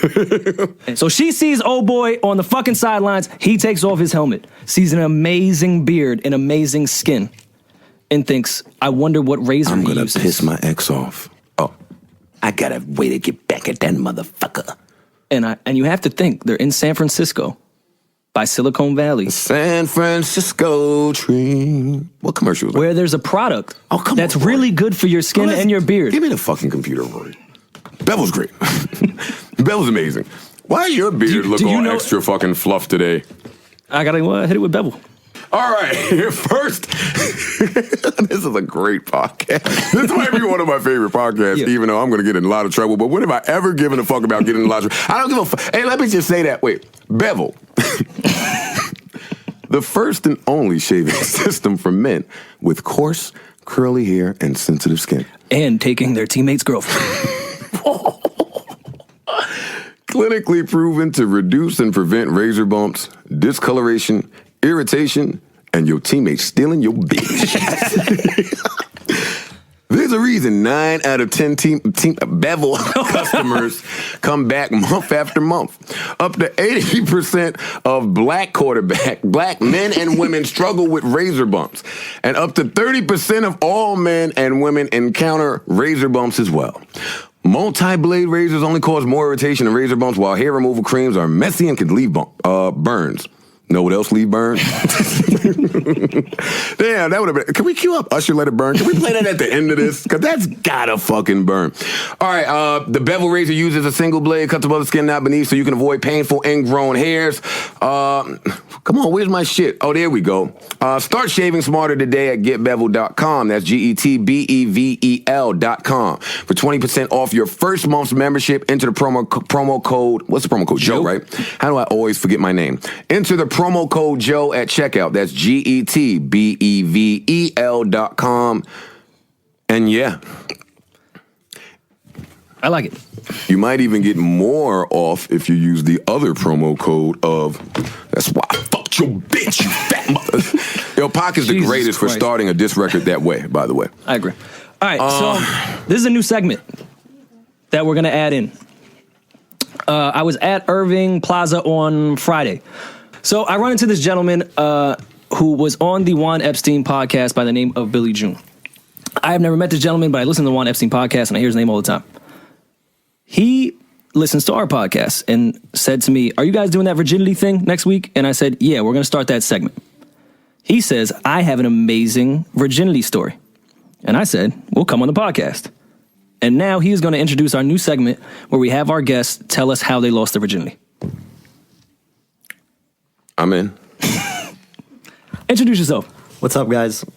Billy June. Tell us about yourself, Billy. I work for Love and Hip Hop, and I used to work at Hot 97. Do you have any Joe Love and Hip Hop behind the scenes stories? I do. No, you don't. Don't lie. No, you don't. You have Don't let him intimidate you. Have you, no Billy. behind-the-scenes stories about Joe because Joe is too real of a nigga. So no, let's not mislead the people like that. Okay. Or Don't let him intimidate you. Talk your shit. No, but that implies that tone in his voice says that he knows some fucking dirt. No, Don't. Well, then it say wasn't that. like that. Well, then It be wasn't clear. like that. Be clear then with the people then. Okay. Oh, you going to leave this It was poor funny. kid alone, man. It was funny. All right. I did. Oh, okay. Yeah, that's my man. Pound. On my first day working on Love Oh and wait, Hip we're Hop. telling the story. Yeah, we I are. just thought Yeah, we are. Oh, here, go ahead. Yeah. On my first day working at Love and Hip Hop, we were at Joe's house. Mm-hmm. They were like, hey, you're new. Go move this like 50-pound painting and replace it with another one. Is that your job? At that moment, it was. This was like 2 years ago. Man, fucking Joe can move his own fucking painting. Go ahead. No, like we had to move it. And they were like, just do it by yourself. And I'm like, I'm 125 pounds. That's not going to happen. Mm-hmm. I was like, can someone help me? And as I was about to pick it up, before I called for somebody, Joe said, don't. Oh my God, I'm sorry, I'm a little nervous. Oh, don't be. You've been on the Juan Epstein podcast all the time. Yeah, that's why I'm always nervous. Oh, I never noticed. He just said- Now I'm noticing. Don't scratch my walls. And I was just like, can someone come and help me right now? Because I was a little nervous. First day at work. Is that the story? Sorry. You tell a really poor story. Sorry. Well, I'm hoping the virginity one is different because the way he sold it to me at There Irving was no Plaza. suspense in that story. I wasn't even at the edge of my seat or anything. Deadpool was really good, surprisingly, by the way. I didn't think Deadpool would be that good of a movie. Sidebar. Sorry. Oh, okay. No, I thought that would be a really good story and it was bad. So Deadpool was the opposite of that.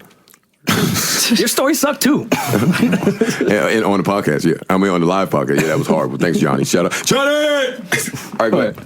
All right. So background on Juan Epstein, they tend to poke fun at you about not being able to lose your virginity. Is that correct? I lost it very late in life. When did you lose your virginity? When I was 25. You are now how old? 28. 28. Okay, so 3 years ago. Yeah. A little bit of time. Yeah. Why do you think it took you that long? Nervousness? I'm not good with girls. Okay. Shocker. No, I'm joking. Yeah, don't let- fuck I'm Joe. just serious. All right, so it takes you 25 years. Can you paint the picture of the night where you met this woman Yes. and what happened? We were at a coworker's birthday. Okay. We were supposed Love and to, hip hop. Yeah. Okay. We were supposed to go to another. Can we find out bar. whose birthday it was? Someone in the accounting department. Oh, so not Yeah. one that people would know. Oh, no one people All right, would got know. it. And Person on your check. yeah, exactly. Wait, they were paying? We were going to another bar to meet up. This girl lived 2 blocks away and said, oh, come to my place first. I love when the hoes initiated. It is. It was. and- Was there any conversation prior to this though? Like, were you guys talking No, at the nigga. party? She just said, "Come to my crib." No, we were with a group. We were going to go. My friends from home came in and they were like, oh, we'll drive over there. Instead, we could fit one more person. She was like, oh, I live 2 blocks away. Let's come to my place first and then we'll meet them. All right. So we're there. We're in the car, and she was like rubbing my leg a little. I'm like, I don't even know you. Hey. Also, she's like this quiet, shy little girl who never even spoke to me before. Well, you probably didn't speak to her very often either. No, I did. Oh, all right. I'm a lot more upbeat. I'm just really nervous right now. Okay. Why? You were upbeat in Irving Plaza. That's why I'm confused now. Why Because are we you had a nervous great right now? conversation in Irving Plaza. Because I was really drunk at Irving Plaza. Well, Why also when you're not drunk, you're normally nervous? It depends on who I'm around.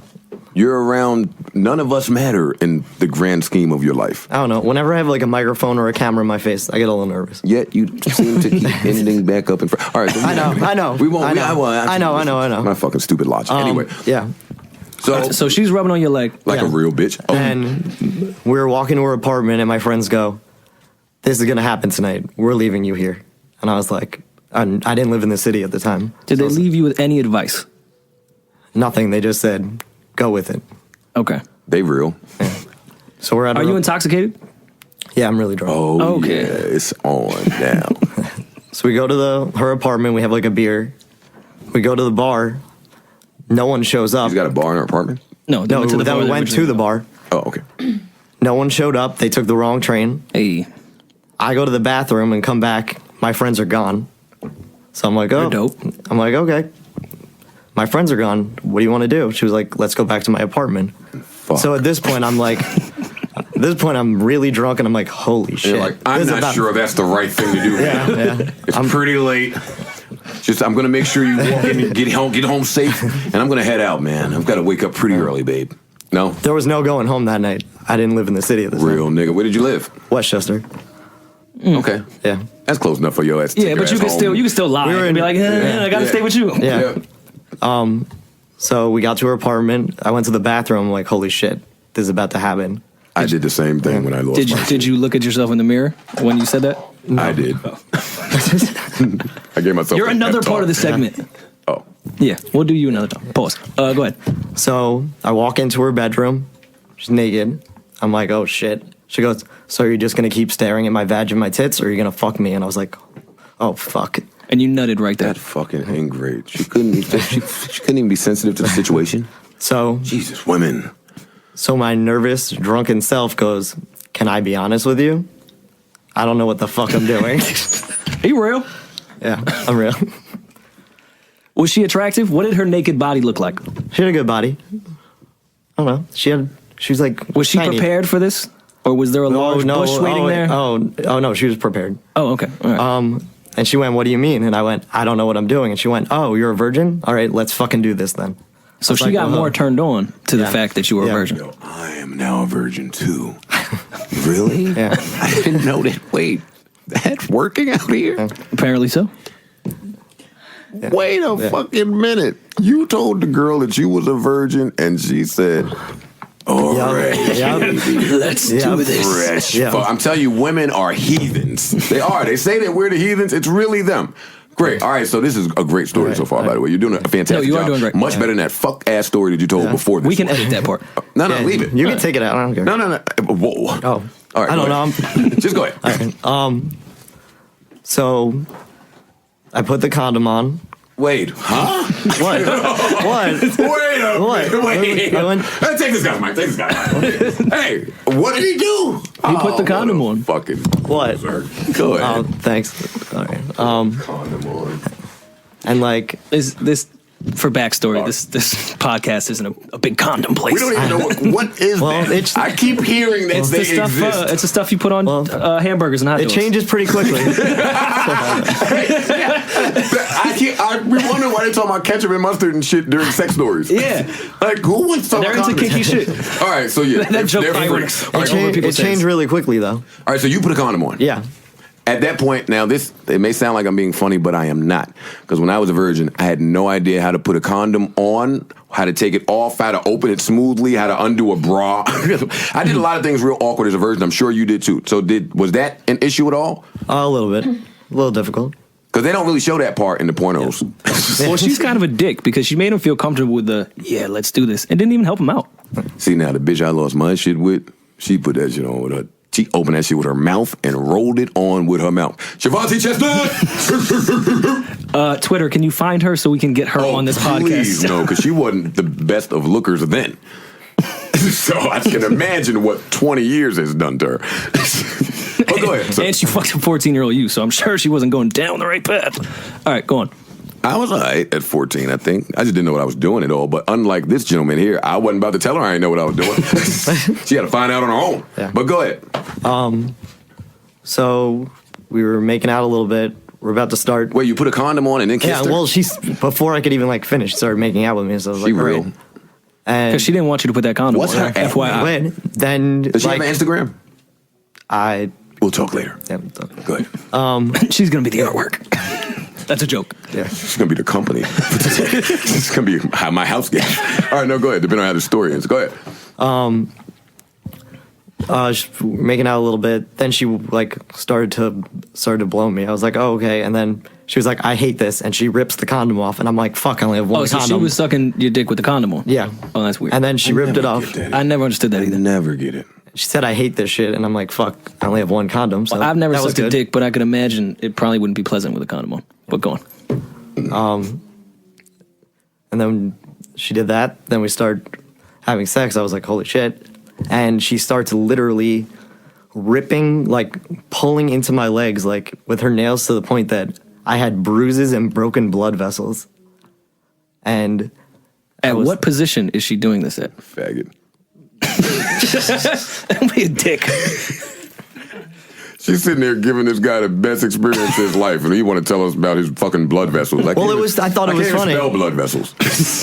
All right, so she's fucking. Yeah, yeah. She's ruining your fucking Yeah. skin. Your skin. Yeah. Great. All right. And I was like, it was like dead silent. And I was like, can we put on some music or something? Because like she like stopped for a few minutes. And she was like, yeah, sure, I'll put something on. And she put on the movie The Bride of Chucky. Yeah.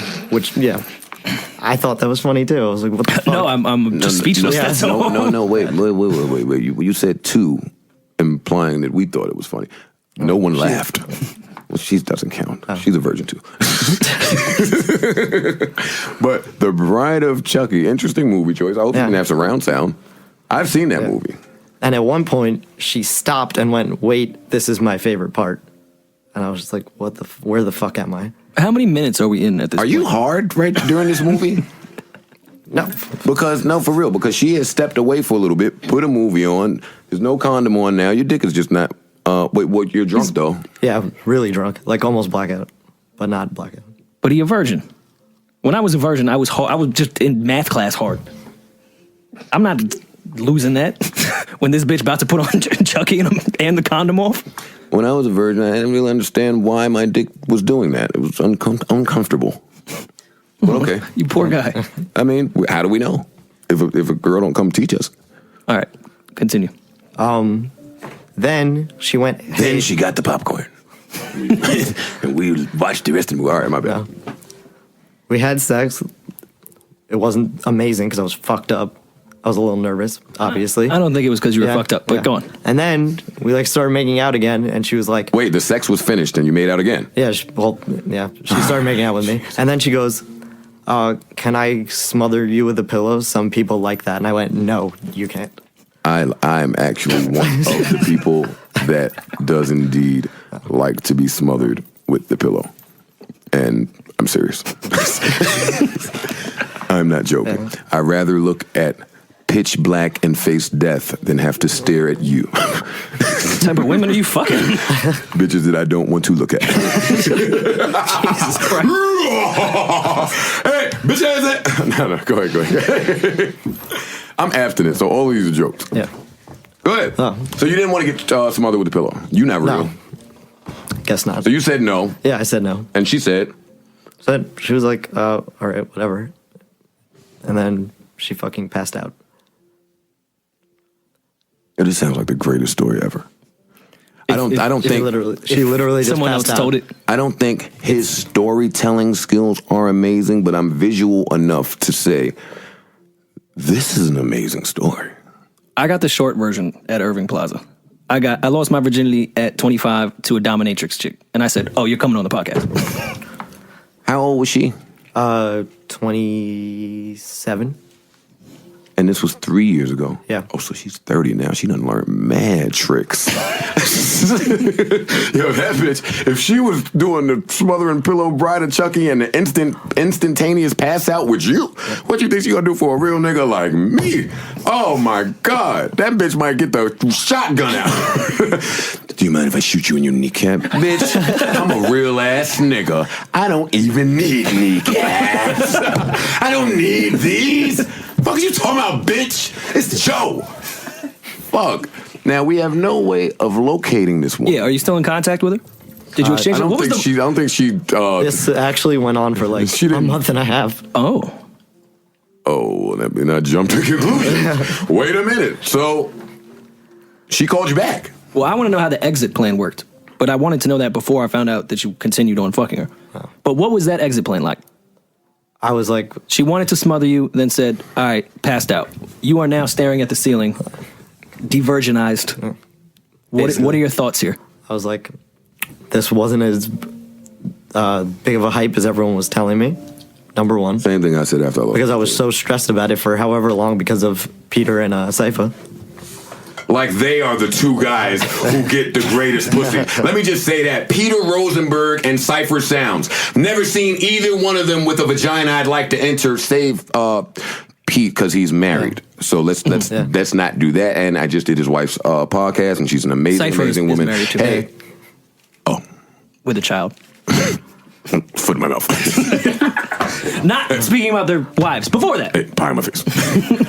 hey, before these gentlemen were married to these amazing women. I don't think these two is the guys to come and talk to about pussies that you should and should not give. Fuck is they? Well, they told me it isn't as big of a deal as it's going to be.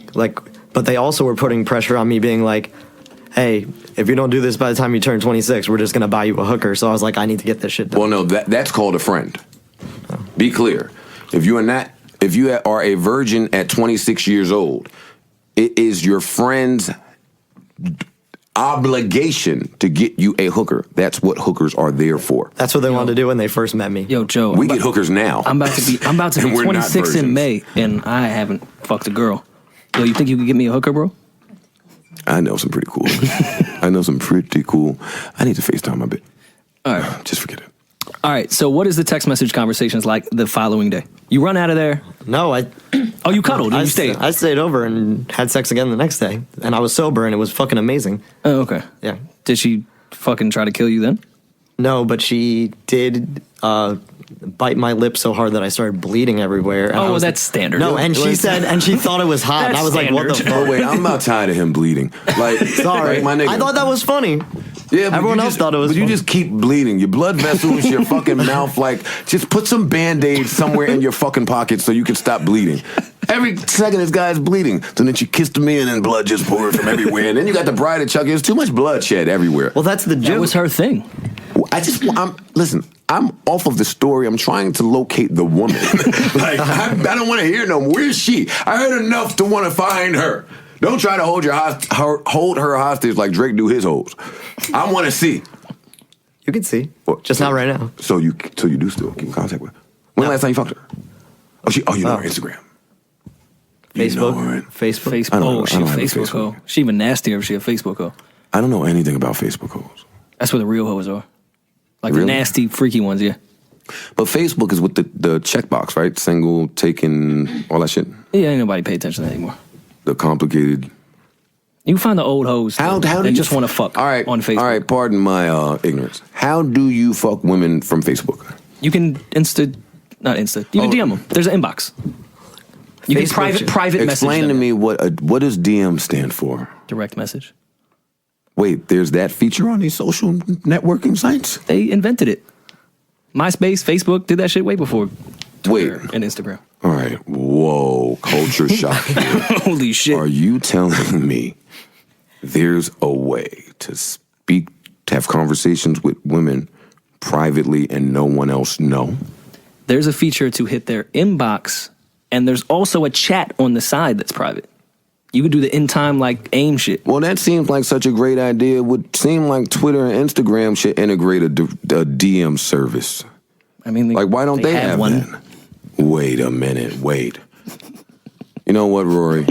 You're pulling my leg. Yeah, You're man. not telling You had no idea? You're not telling me you can DM women on Twitter and Instagram You can. to talk private. But why would you want to talk privately with strange women? If you want to send, I don't know, your debit card info to possibly, or maybe a plane ticket, maybe a PayPal. Maybe on the app that I have, the DM feature's not there. Those don't work? I've never seen it. What app do you use? This shit right here. Is that a Christian Mingle app? No, it's not a Christian Mingle app. This shit right here is called fucking Snap app. It's a quick freestyle. What do we do? I was reading Snapchat and trying to freestyle some shit. It just came out really bad. I told you I got a lot on my mind, man. But I personally have never seen that DM feature. I've never used it, nor would I want strange women in my fucking my private area. You know what you can do with Instagram? They can send you a private picture that the rest of the world can't see. Why would I want a private picture that the rest of the world can't see? You should open the DM feature and find out. Oh, so let me tell you something real quick. Let me just jump off of our little joke, and we're going to get off of here. But, so I recently got a Samsung Edge. Dick videos with that phone are just different now. Do you send those via a private message, or do you just put those out to the world since you don't know? No, I just beat my dick a lot. And then just watch it. And no. No. And all the rave and about this phone is it has an amazing camera. So, because I know that there will be a time that I'm going to need to send my dick to a beautiful woman, I needed to test it out. Because on the iPhone, the reverse camera is the worst shit in the world. How did we make it to 6 generations? What is this? A 6S, 6 Plus, whatever the fuck. We're at a lot of generations of iPhones, and the back camera is still a piece of shit. But I will never leave iPhone because I love the fact that all of the shit is accessible and interchangeable, and you know, the laptop and the phone and all this other shit. But that motherfucking Edge 6, right? I saw parts of my dick I didn't even know was there. Word. Let's just get out of here. Wait, our sleeper picks. Sleeper song. So last week, if you missed this podcast, and I'm getting the fuck out of here because I'm hungry and I want to go to Melba's and eat. Last week, we introduced a new segment, Sleeper Songs, right? And I went with Ro James. Rory went with Jesse Boykins a lot. And a lot of y'all like that segment. And I got a lot of tweets about it. Yeah, a lot of them. So today, while Rory searches, because here's another week where he's unprepared. I'm good to go. I was waiting on you. I know. I am gonna go with. I'm gonna cheat a little bit. Because the song I'm gonna pick is really short, so I'm gonna pick another song too. And they both are from Eric Bellinger. Eric Bellinger put out a new project the other day, and I don't know the name of it. I forgot. I just got it yesterday. But the song is called Mood. And I've been listening to it ever since. Mood, and right after that, because that's only 2 minutes and 30 seconds, right after that, and it sounds like a whole song, is Plush. I'm going to tell you right now. Hold on. I want to say Plush Velvet, but I know that's wrong. So I'm not going to say that. Here it is right here. Plush Duvet. Eric Bellinger, Mood, directly into Eric Bellinger, Plush Duvet. Song is so amazing, I tweeted the nigga and said, dog, this mood shit has to be extended, and he sent me the stems. So now I have the great responsibility of trying to extend this amazing record. I don't want to put my voice on anything amazing. That's somebody else's, that I enjoy. I don't want to do that. But listen to those records. Great records. Well, since you stole Eric Bellinger, I was going to do an Eric Bellinger song, but I won't. People seem to like the Jesse Boykins neo soul stuff, so I will go with my probably favorite song ever, Foreign Exchange, Daykeeper. Last time I told people where to listen to the Jesse Boykins song, so I'm going to tell them where to listen to Foreign Exchange. Listen to it right when you wake up in the morning. It'll put you in a wonderful Zen-like mood on your morning commute, morning walk, whatever it is that you do. Foreign Exchange, Daykeeper. Then why aren't you listening to that song anymore? I've never seen you in a Zen-like mood ever. Well, because you see me in the afternoon, and I'm already. The world has put me through the ringer by then. All right, so my meds have kicked off. I'm horrible then. We would ask you to pick a fucking sleeper song, but you just lost your virginity 3 years ago, so nothing you say matters. The Bride of Chucky soundtrack. That is embedded in my brain forever. Mercy. I want to thank our virgin guest. He's not a virgin anymore. And he still's a virgin. Because when you lose your virginity, that kind of don't count still. Have you fucked a different girl since? Yeah. Oh, hey, he's out here. How many, though? 2. He's a virgin still. Yeah. Poor guy. Still haven't done much work. You might want to still get that hooker. No, for real. A hooker changed your life. There's Hookers some are good great. hookers They're out great there. to talk to, too. Yeah, I love nothing I love more than talking about my feelings with hookers. They have so much experience in so many walks of life. And they have so many feelings. Yeah. They got a lot of feelings about shit. They be beating me down in my room. Who says that? We need Marisa. People are either going to love this episode or think it was the worst thing that I ever wouldn't came give out. a fuck what y'all think about this fuck. All right, fine, I'll chill. All right, so we're gonna get out of here. Let me just say, I really enjoyed this podcast. I did too. We shouldn't do podcasts without Marisa. I love Marisa. Me too. But geez, And I tried to tell her how to make it work, but she was just like, I'm just going to go. I'm just saying, me and you together is just bad. Hopefully no one got offended. If you did, so what? And that's it. We will see you guys, or not see you guys. We will talk to you guys. Next week? Am I here next week? I'm not here next week. Oh, you're in Texas. Yep. You should plug since, you do that for a living. I'm going to be in Texas. And Houston is one of our biggest markets, so I'd probably talk to them. Houston is where my baby. I'm going to talk about my feelings in Houston with wonderful people. All right, so real quick. So I'm going to Houston and Fort Worth and where else am I going? I'm going to Dallas. San Antonio, I'm going to San Antonio. I'm going to New Orleans. I'm going all of those places and performing this weekend. It starts this Thursday is what I'm doing. So I'll post on Instagram and on Twitter all the dates and Ticketmaster, all that bullshit, right? So me and Rory will be taping from Houston next week. We're going to have all of the bitches because we got to interview the bitches. Of course. I have to interview them for work purposes. Beyonce's from there. Oh, shout out to Beyonce. Behind! We are out of here. Thank our guests. Thank our silent partners and silent guests. Shout out to Marisa. We are not going to forget about you being absent, and we're going to talk about that next week, about why you were absent. I want to thank Michael Roars. I want to thank our engineer, and I'm starving, so I'm getting the fuck out of here. 1.